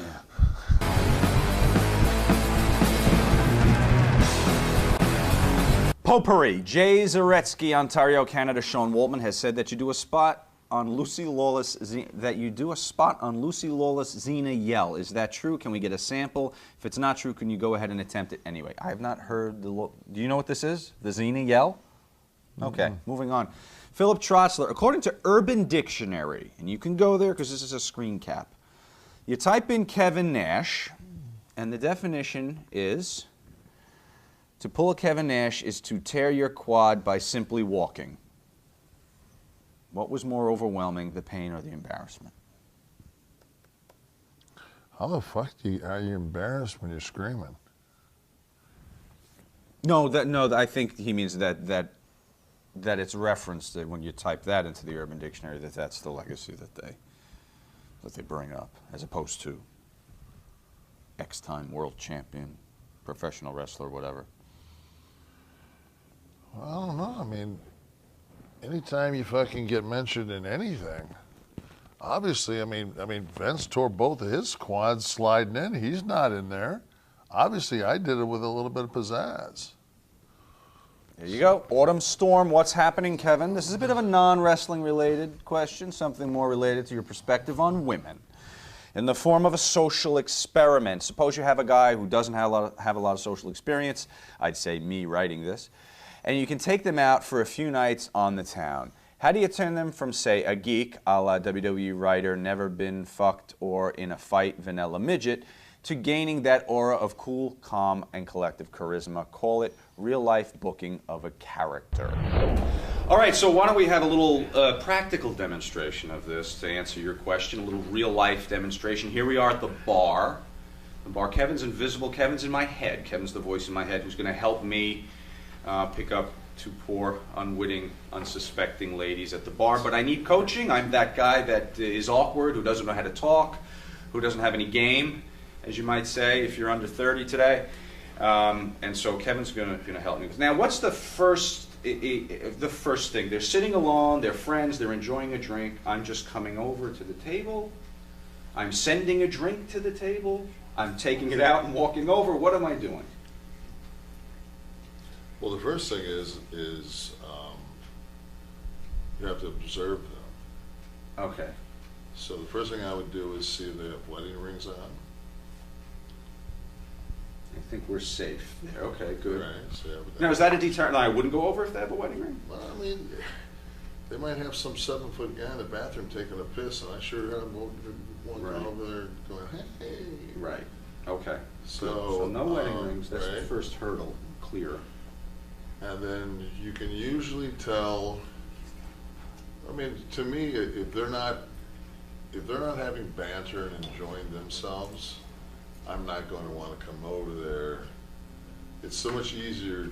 You got to find your opening. That's the key.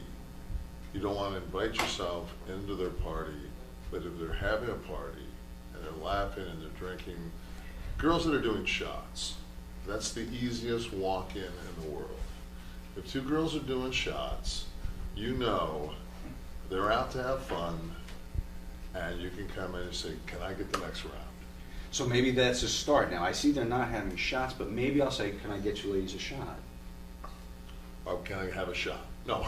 Can I give you a shot? But the thing is, you want to without sounding like a complete dork, you want to ask if it's okay, can I join you? Yeah, I was sitting across the room, you guys are having a great time. Do you mind if I just, your energy is incredible. Can I join you guys for a drink? Let's start there. All right? Let's begin. Let's give that a shot.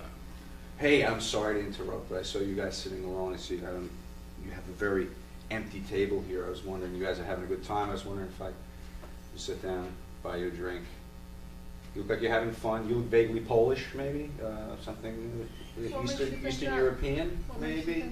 I heard the accent, and it reminded me of my cleaning woman, so I thought. It's not a good start, let's just say. Okay, you have a lovely necklace, which caught my eye from across the room. I love the rosary myself. But how about a drink? How about a cocktail? How about a laugh? I can't guarantee you anything other than that, but I know I can give you that. I mean, we'll take the drink. Okay, so fuck the laugh. Garçon! Shots. We need shots at the table. Okay, were you saying? I was going to go. Yeah, actually, that's a good one. You see, you're well versed in this. I must admit. We'll take the shot. Okay, so the drinks are going to come. How's it going so far? First of all, scorecard. I've gotten them at least to agree to a drink. You're in. I mean, you're at least, you get your foot in the door. Right. I'm going to be so sure. Right. Be so sure. Now, I don't have the benefit of being on Turner's TV week after week. So a lot of the break you got up front. Yeah, but I've been getting laid since I was 11. I wasn't on Turner's TV when I was 11. Right. Okay. So. So, and then the shots arrive. Very good. Oh. This is. Sorry, Oh, this isn't. Okay, I thought this was a gimmick, but it's not. Thank you. Thank you very much. Okay. Here's to what should we toast? Should we toast an evening of unpredictable fun and paths not yet explored? I didn't get that one. Obviously not then. Why don't we toast to getting drunk tonight? There you go. You see, I went for I think that highbrow. works. Boom. Yeah. So here we go. We do the Cheers. shot. Feel free to drink it if you want. I'm going to have Barry Windham coming in 2 hours, so I'm going to need to stay up. So, okay, so now we've had a cocktail. We've had a cocktail. How do I steer the conversation beyond just, what are we talking about? Probably maybe music? We're talking about I think popular culture, fashion? The most important thing is there's three important things when you talk to a woman. There's nothing more. There's not a more beautiful sound to a woman than her own name. Correct? I was going to say that. How about a name? So immediately get their name. However, you have to Bill Bradley that motherfucker in your skull. If you're gonna write it on your palm, do not fucking call Maria Marie. You're done. Right. Get their names. Say it several times to them to make sure that it becomes, and then from once you do that, now they're no longer two girls in a bar. They're Marie and Alicia. So individuals. So now, is there a conversation to stay away from, like politics? No, I think that, and then the second most important thing is if every guy that comes up to a table and comes on to a woman wants one thing, and that's sex. Yes. And he's trying to shortcut his way to get sex. So the last thing you want to do is anything inovert, overt. Just do not bring up double entendres. Right. What if they do? What if she That's says okay. something like, you know, hey, you're that's why I say, hey, log. you want a stiff one, and she says after this drink, you know, like something like that. Is that an open door? It is for this conversation. Right. Because the worst thing you can ever do with two girls is try to play them both. So should I only be talking to one? You're going to have to determine pretty quickly which one that you find more attractive, because that'll piss these two off more than anything. If I'm hitting on you, I'm not getting anywhere. Okay, now take my second choice here, or vice versa. Right. So you have to know, because you might strike out, but you definitely, when you came over, there was one of the two that you found more attractive. There was something about them, whatever. Now, that may completely change, because the first thing you want to do once you get to this position is ask them about themselves. Get to know the actual person. See what do you do? Okay. What, So how long have you been working for that guy with the overpriced food that takes a long time to come to your table? Oh my, you mean my wonderful general manager who sometimes cooks like great food back there? Yeah, him. How long have you been working? 3 months. Oh, so you're a newbie. Wow. Yeah. You yourself? About 5 years.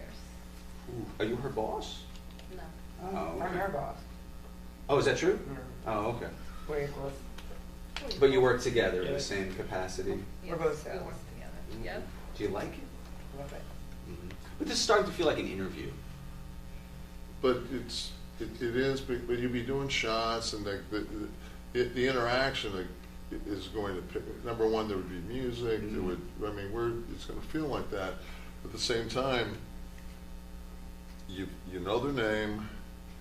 You want to know, and then once you start asking about likes, dislikes, usually that way it'll steer. You know, and I really love my cats. Yeah. I'm allergic to cats. I really don't want to go to her crib. She's done. Right. I mean, I really love my 11 kids. Exactly. Yeah, there you go. Do you live in a shoe? No, I've been happily married for 10 years, so I've been out of the game. But I found something that was always an icebreaker back in the day, was to immediately take out some drugs. Now, but this is a different time now, right? So I think people are a little more sensitive to those things. So hinting like, hey, there's a little bit of smoke in the car, would be not good. Not good. Not good. You young ladies, you would agree that that's probably not a way to. Okay.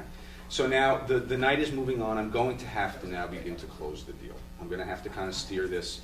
Have you made your decision? Right. So let's say I've made the decision that it's the blonde. And that, but I don't. I mean, you don't want to offend the friend because that's going to fuck the whole deal. Right. Thank you, Mr. Investor. Oh, I didn't know if you wanted to read. I called you Alicia yes, before, it is. but so you are now, which made that made you happy because she knows that I know her name. Right. Yes. Which goes to prove that that's. So maybe she's yours now that I'm looking at this because. But I'm invisible. You're invisible. And you're the nerd. Right. Which you have a soft spot in your heart for, nerds, clearly, or I wouldn't be at the table. But now, here's the question. I don't want to annoy the friend because then she's going to be... Well, I don't know. I called you Alicia before. I don't know if you want your real names on TV, for God's sakes. Alicia, I don't want to annoy because then she's going to be like, what the fuck? You're just talking to her now, so I'm out? Okay, bye. Sooner or later during this evening, you're going to have to take a piss. Now, if you put enough time in where Stephanie knows that you're definitely coming after her, she'll have an excuse to leave. She'll tell her girlfriend, listen, I think I might want to hook up here. Like, maybe she drove. Right. They'll work it out. So you got to give them, they're definitely not going to excuse us. Right. Listen, I'm going to fuck this dude. You need to go. You don't think, Stephanie? No. You'd never say that? No, that's not going to happen. Okay. So it's like you got to give them, can you excuse me, I need to use the restroom, boom. Right. And then if you're really a fucking pro, you go in there and you dunk one in the sink. Take the edge off. Right. Because you don't want to go home and go 5 minutes and be done. You might want to let Yogi know that doesn't happen here. Take the edge off. So, you ready? You got my keys. Whoa! Oh boy. 9 times out of 10 you do that and you don't come back from the bathroom. You don't need to come back. Oh shit, I got mine to get to yours. No. Well, we might have actually made a decision about you. That's true. So when I come back, the chairs might be empty. Or Or maybe that you're both Possibility. gonna to come to the party. both or one. At no point should you mention that you frequent wrestling conventions with replica belts to be signed by professionals, right? Probably. Not so much. Okay. Ultra Blue 22 from the board at F4W Online. Why do you always put your hand in your pocket? Because it's fucking cool. And you can't teach it. Can't. Why? Because fucking, what are you going to do? You're going to stand with your hands on your hip? Like, look at those, go back to those photos. There's a fucking sweetness to all of it. It shows a fucking, it's fucking sweet. I mean, even the fucking jersey pulled up to show the actual whole pocket fucking, I'm sorry, man, but fucking, you dress like fucking Reservoir Dogs or the fucking Rat Pack, you're gonna get laid. Jay Zaretsky, Ontario, were you present during Shawn Michaels' Playgirl photo shoot? Were you able to get him more comfortable for the endeavor? Was not there. Horsecock Express, now would be a good time for your Pat Patterson impression. God damn. Perfect. This is what we, okay.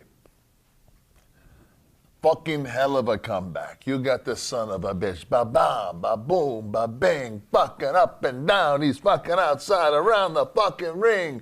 Boom, boom, boom. You send him off. Big fucking knee in the corner. The son of a bitch is fucking selling for you. All of a sudden, you come off the top on him. 1, 2, no, he's out of it. This motherfucker, you got him going bing, bing, bing. He gets color. He fucking goes back outside, comes inside, kicks you to get in the fucking gut, hits you with this finish, bang, 1, 2, 3, you lose. What? How long do I have to go, Pat? You'll know when it's right. Talk to somebody else. Here's another one. Hulk leaves, Savage leaves, everybody leaves. Scott Hall walks up to him and he goes, yo, Pat, man. Like, we don't have any fucking stars left. Everybody's gone. God damn! What you mean? You're the fucking star. You're the star. You guys are the fucking stars. John from the board at F4W Online, tell us what it was like at all those Kevin Nash fan club things with all those fat birds. There's a photo. How fucking unkind of human beings. And I'm the prick. Right. You know? There's a lot of pricks out there. I'm just, you know what? Fuck you. That's all I got. Who was the guy's name? John from Figure 4 Online. That's a website they write about wrestling or something. Oh, yeah. So, that great. Jordan from Sarlois, Germany. Sorry about that. Dear Mr. Nash, if any of your previous shoot interviews are any indication you seem to be a red wine enthusiast, please tell me. What is your wine of choice? So here we are, and before us is a couple of red wines. A California 2010, and I think a Hoboken last week. But I want you to take me through the process of opening a nice bottle of wine. You enjoy the red wine. People enjoy talking about you enjoying red wine. Is this how this actually comes? Yes. So it doesn't have any... Oh, you thought I bottled it? No, but it doesn't have any foil over it? No, I think there's a foil on top of the cork there. But the foil, the reason that the foil keeps the wine from when you pour it and you come back, the foil will hold the drips. Really? That's the purpose of the foil. I don't know if it is or not, but fucking it works. When you take the whole... Well, there is something on here. See, if isn't there a plastic? No. No. All right. So we're going to go right in. So take us through the process. Take us through the... All right. This is not exact... The drilling into the... This is very old school. Right.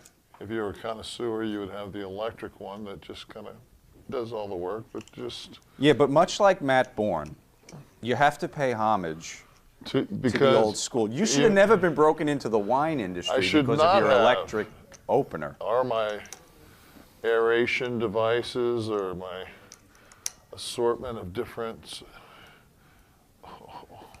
Okay. Okay, now the first thing you would do, and this is I'll show you the amateur move.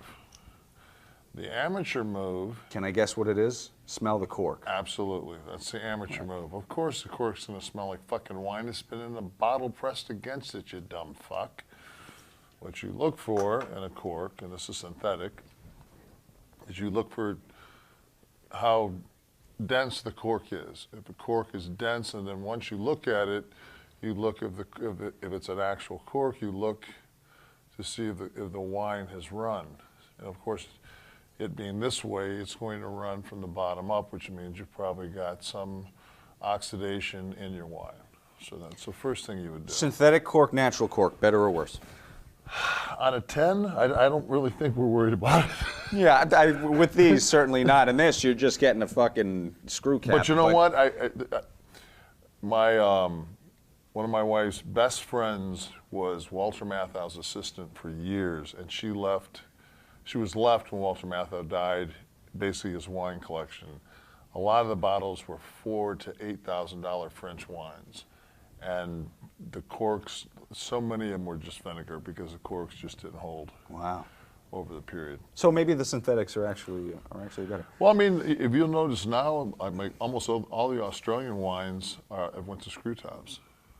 Yes, like a bear. Well, we won't say that, but yes. Yeah, I mean, and I prefer it because for me, there's nothing worse than wanting that last glass of wine, and then, you know, no matter what kind of apparatus you have to put on it later on, it's going to taste like ass in the morning. So you have to down the whole bottle. You know, ass in the afternoon isn't even too good. A Kevin Nash would never drink wine out of a box. This is probably. Could you with a box? I could with a fox. Oh, right. See what it did? Oh, listen. See? Right, because of the foil. I have nothing. Well, I'll show you again so you can see it. Wait, no, that's going to be for the swill. That's going to be for the other stuff there. Okay, for the swill. So now let's treat this glass properly. Okay, so now if you were really going to do something, I would of course aerate it or put some oxygen in it, let it kind of open up. Now, when the layperson sees someone do that, they probably think it's a whole lot of horseshit. So it's really not. Tell us what we're doing. We're just what it does is the aroma. No, it's because the wine has been basically, there's only probably that much oxygen in it. So this entire bottle has been pretty much pressurized. And what it does, I mean, this is an organic. It's grapes. I mean, it's just fermented grapes. So by doing this, and if you actually was to put the same wine and me do this and you do that and just let it sit, you would be able to smell this more than you would. I mean, so now you go to the first thing you look for is color. So you look to see what the color is. No blades involved in this color. Yeah, so you look for the. Are you looking for sediment? Are you looking for? Yeah, you can look for sediment, clarity. I mean, but it's also you look at it and it's just like, to me it should, if it's depending on what it is. I'm not up on my Woodbridge 10s, but and a lot of times when you pull it back it's not this Woodbridge, way, New Jersey. But you will see that there's. You are getting some. I mean, there's definitely alcohol in it because it's leaving some. The run down the side of the glass. So I mean, it's not grape juice. So then, for next thing you would do is you would, as in sideways, you don't have to get the smell, but people smell it from here. You actually have to. Have you smell that? You see, get in there. I'll give you. Okay. That's not bad. It's not pungent. It's got a good aroma, so I'm probably going to think that this is not going to be horrible. It's going to be drinkable. It's very much a ball game kind of wine. A ball game wine. Something you would drink while watching a ball game, this means? Well, something they fucking sell you at Yankee Stadium.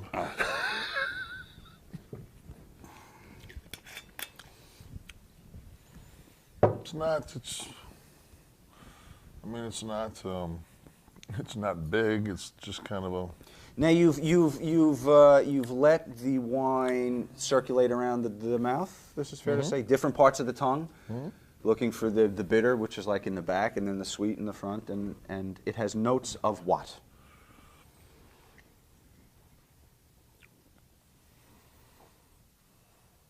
Don't say ass.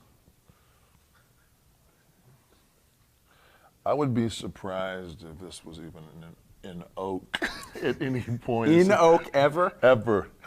I'm sure it says it was. But, God, I mean, if it was what, for 6 weeks? Let's see. This almost tastes to me like it was put in stainless. But you can tell. Okay, now let's just, I want to back up to the scent. When we smelled the wine. The difference between smelling that and smelling this, which was $7 for a considerable amount of it. And you can smell, I mean, you can smell that that's a very sweet, it's going to be a very sweet wine. Okay. Really? Okay. I mean, it's going to taste like Kool-Aid. This is going to taste like Kool-Aid. As opposed to this. Right. I mean, let me So taste go it. ahead. Let's see what happens here. So no notes of whereas I might at some point say, someone would say, oh, fruity with spice, a touch of oak, elderberry, I mean, I can and tell this. I squirrel mean, I can testicle. tell that it's definitely a cab.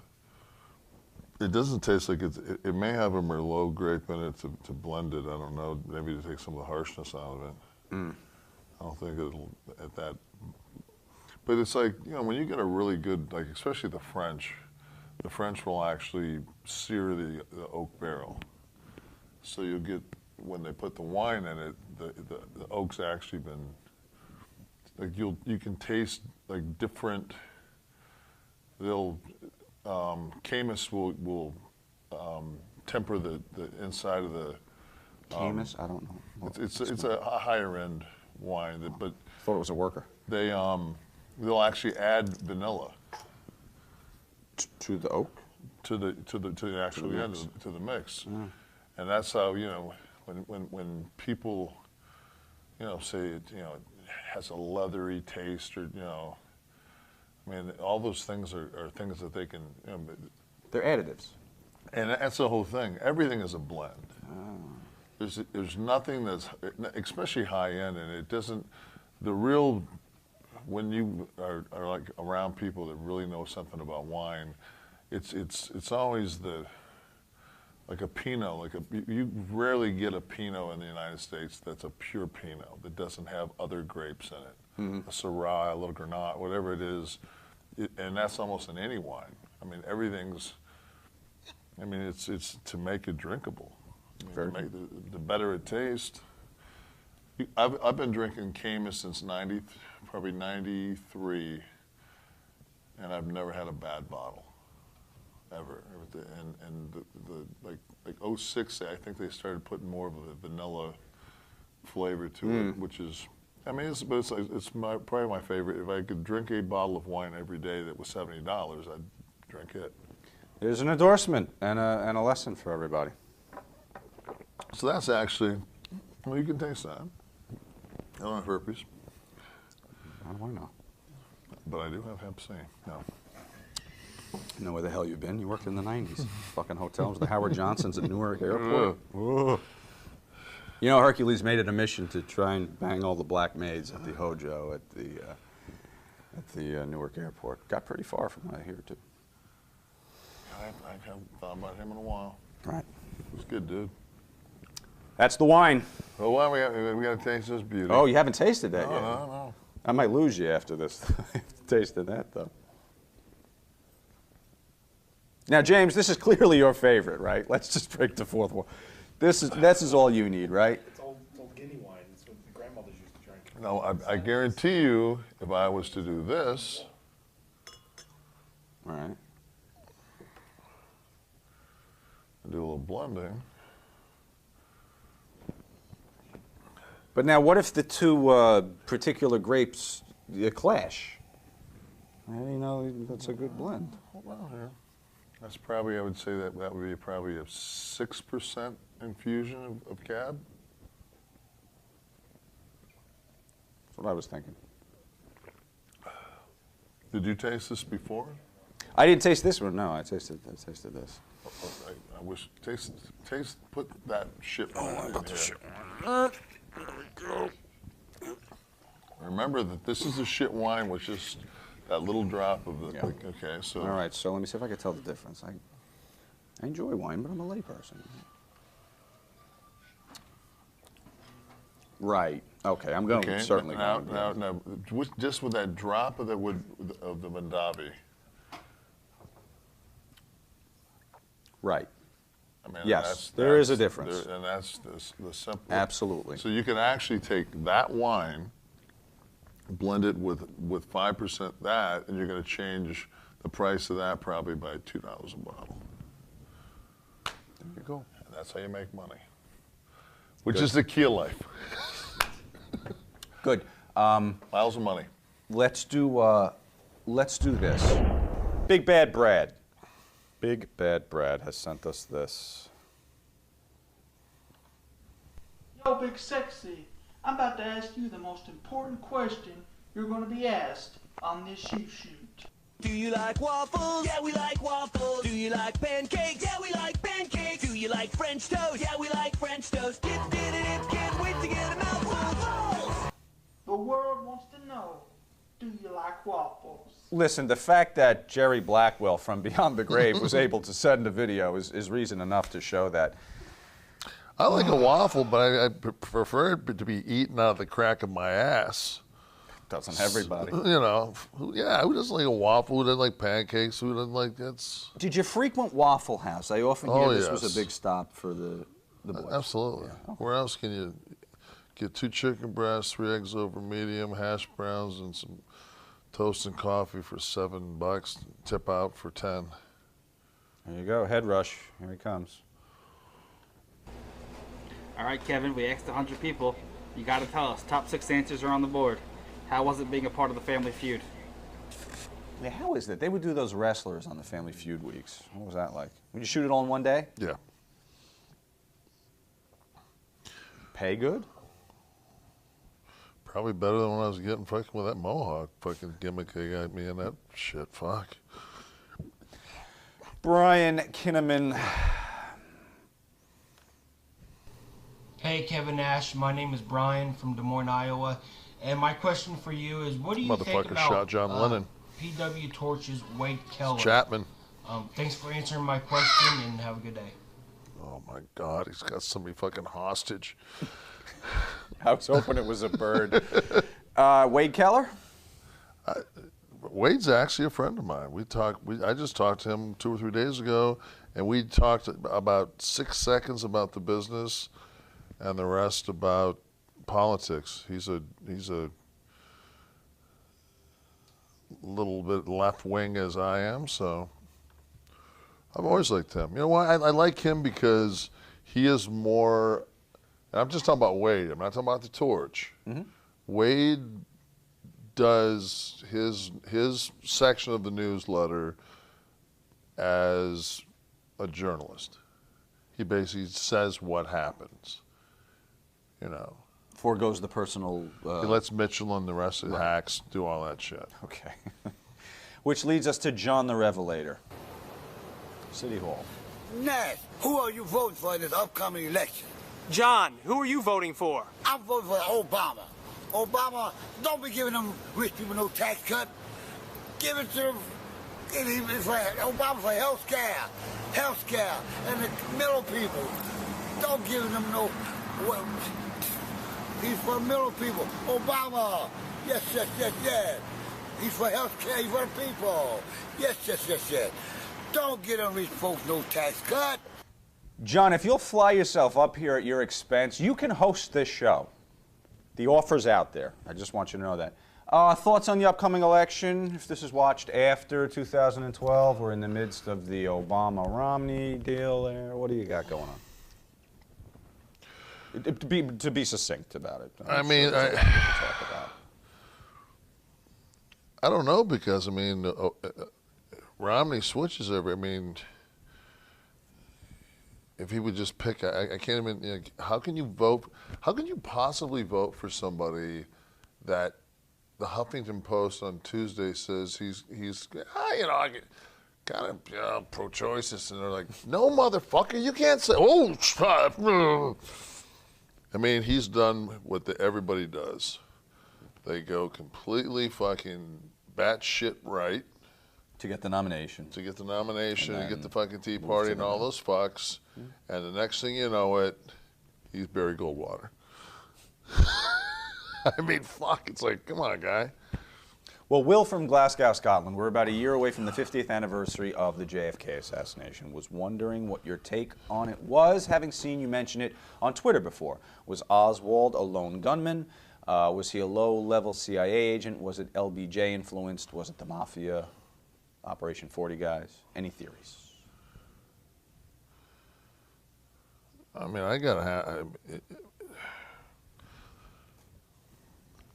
There's no way that it's no way one guy with a fucking 1927 bolt-action Italian rifle got 3 shots off that were killed and 2 and it's just when I watched the Oliver Stone, the physics of that, it looks to me like his fucking he gets hit from the front. Mm-hmm. Was it there? I mean, I just don't. Too much shit was going on.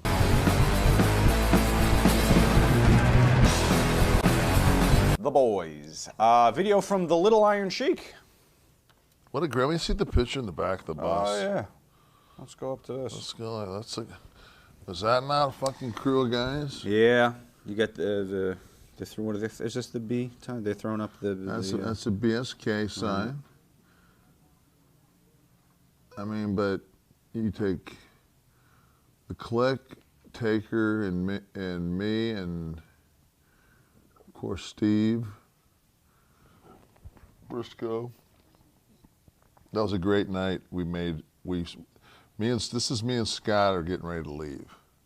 So you remember where this photo was actually taken? Absolutely. We've shut the curtains. We're sitting in front of the hotel, and me and Scott have made everybody on the bus, including the agents, smoke hash. Outrageous. Who sent us this? Let's see. Jordan from Germany. Did he send the photo or did we find the photo? He sent the photo. Okay. Wow. So everyone's wasted here. Yeah. Except Paul. Right. Paul didn't smoke, but he got a pass 'cause he was our boy. All right, let's see what the Little Iron Sheik has to say here. All my wrestling fans know, and all the boys know, you make a jack of yourself. You a low-life piece of garbage. But I want to let you know, Kevin Nash in the Georgia NWA and Ted Turner station, everybody know you are a fucking jabroni piece of garbage, and I'm gonna make you worse than Bram Blair. I wish sooner or late, anywhere I saw you, you wanna get a sport again with me? This time, I suplex you, I put you in the camel clutch, I break your back, and I'm gonna make you fucking suffer. After that, I'm gonna fuck your ass, make you humble.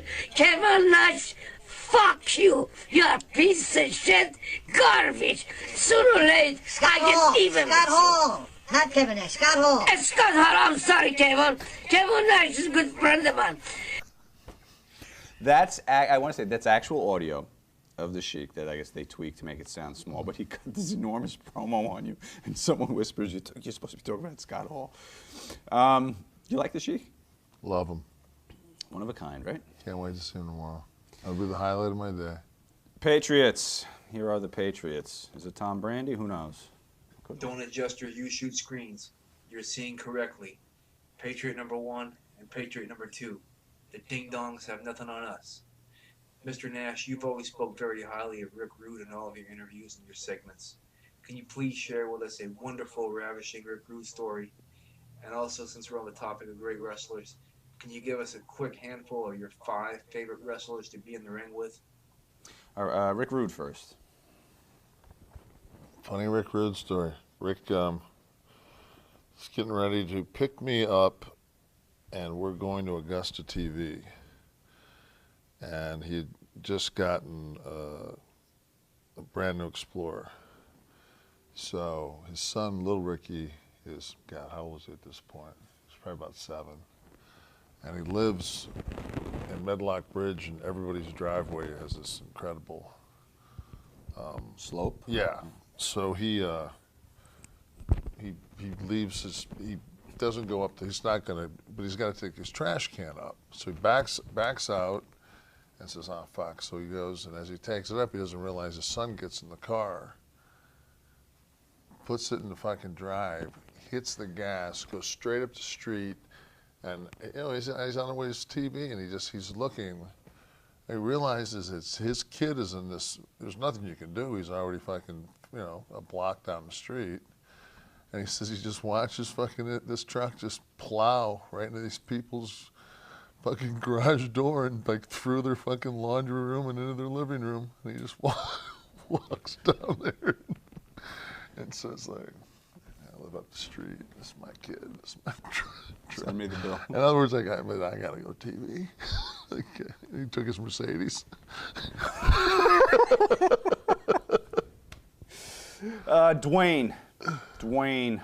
Who are my 5 favorite guys to work with? Oh yeah, go ahead. Your 5 favorite.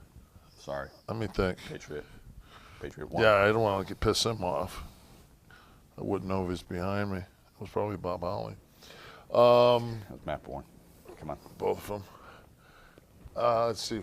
Favorite 5 guys to work with. Triple H, Shawn Michaels, X-Pac, Scott Hall. So we all could have answered the question for Kevin. Dwayne, you know this guy. Hey, Kev, this is What's up, Dwayne. buddy? I gotta know one thing and one thing for true. Who is the best jobber you've ever met? Now, let's be real.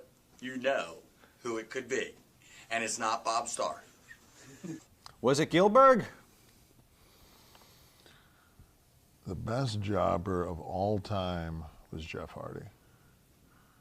When he was... fucking 12. Yeah. It was unbelievable. It was great. I think you had mentioned that. I think Scott was in the ring with him on his first Yeah, night. Was that true? Scott loved him.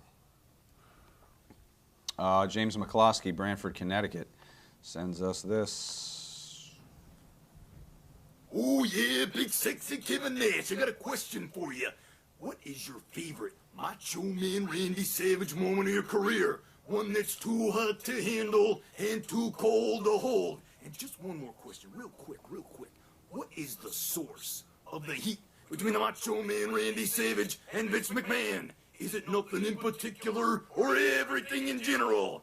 The kayfabe audience needs to know. The YouShoot madness maniacs want the answer because they are like a tower of power, too sweet to be sour, funky like a monkey. Sky's the limit. Space is the place. Dig it! Very good. You'll have the answer for that, by the way, on the Breaking Kayfabe Lanny Poffo release. It'll blow your mind. But were you aware of any heat? Was Vince talking to you about Randy at all? I mean, I know there was heat when he left after the Bushkill. I think it was the Bushkill TV that showed, and it was the Raw that he didn't make it, and then he showed up on Nitro. I mean, I don't think that was probably something that. I don't think Vince just kind of brushed that off. No, probably not. Michael the Velvet Frog. Kevin, has Brian Knobs ever urinated on you or any of your property? I'd have to say, I'm sure he has, that motherfucker. I mean, not me, but I'm sure at some point that crazy fucker's pissed on something in my room. Ramsey, Montreal, Canada. In Sean Waltman's YouShoot, he was given the choice to fuck, marry, kill you, Shawn Michaels, or Scott Hall. Let's see what happened. Definitely fuck Nash. If a woman's asking who they should fuck, it would be Nash. Marry Shawn, and probably kill Scott. It wouldn't be a very pleasant home life, would it?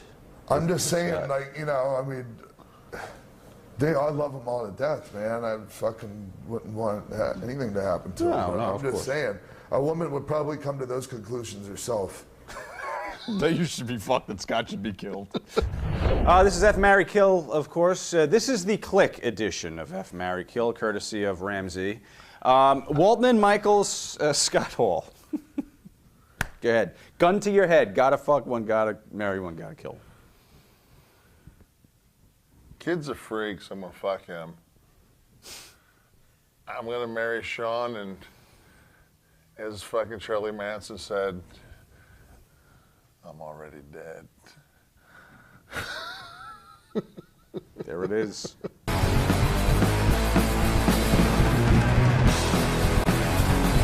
WCW. Let's see what we got. Bernie has a video. Kevin says, Bernie, which gimmick in WCW was the one that you thought had the most potential? Thank you. The fire frightens him. I would have to say that whole fucking Kevin Nash gimmick I did there, maybe about $8 million. I'm gonna go on a limb. Bigger than Oz? Yeah, because Oz didn't have any pockets. Michael. That's what killed the fucking guy. At least Vinny Vegas had pockets. He got semi-over. Adam K. sends this video regarding the finger poke of doom. Let's see what he says.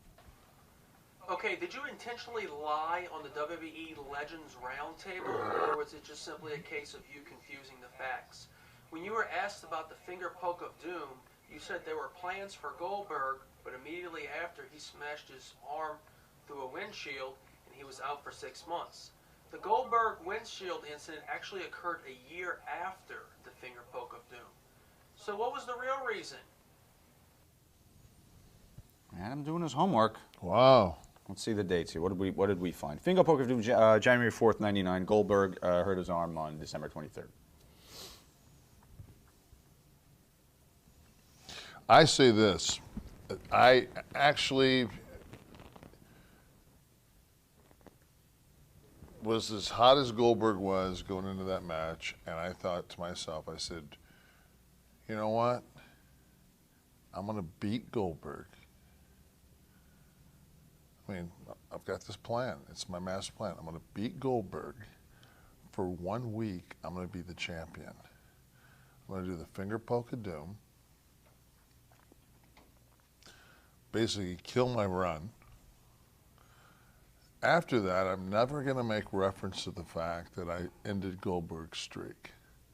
Not once. To this day, you can't find a piece of footage that was used on television. It was set up for him to have a heel faction.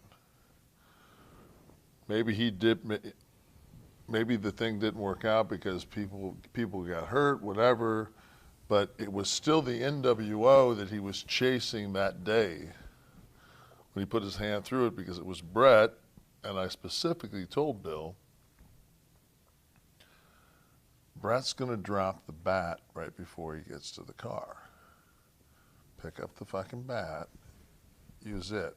No, I got this piece of metal Alice hooked me up with. It'll look better. Well, how'd that work out? I'm just saying, yeah, that finger poke of doom probably did more for my career than anything else. But you know what the thing is? You know why people fucking bring that up? Because they never saw it coming. Which was Russo's whole thing too, the unpredictability. And it was like it was one of those deals where they really thought I was gonna fucking do the right thing, and I was gonna fight Hulk. When I did that, they just went, "Oh fuck." Gotcha. Junk Mail Dog from the board at F4W. How do you feel about your entire NWO WCW run not having a match rated higher than 2 stars by Big Dave Meltzer? Just guessing, but I can't think of a good match he had in WCW. Oh, that Dave had in WCW. I just got a dividend check for $178,000. It was just a quarterly on one of the pieces of money that I've saved. So it didn't, I might not have had a match that got higher than 2 stars, but I'm pretty sure your Morningstar rating is probably higher than 2 stars. That portfolio fucking is probably a 5-star at 19.8 this year. All right. You know this guy? Hello, Kevin. your friendly neighborhood Blue Meanie here. First of all, thank you for taking my question.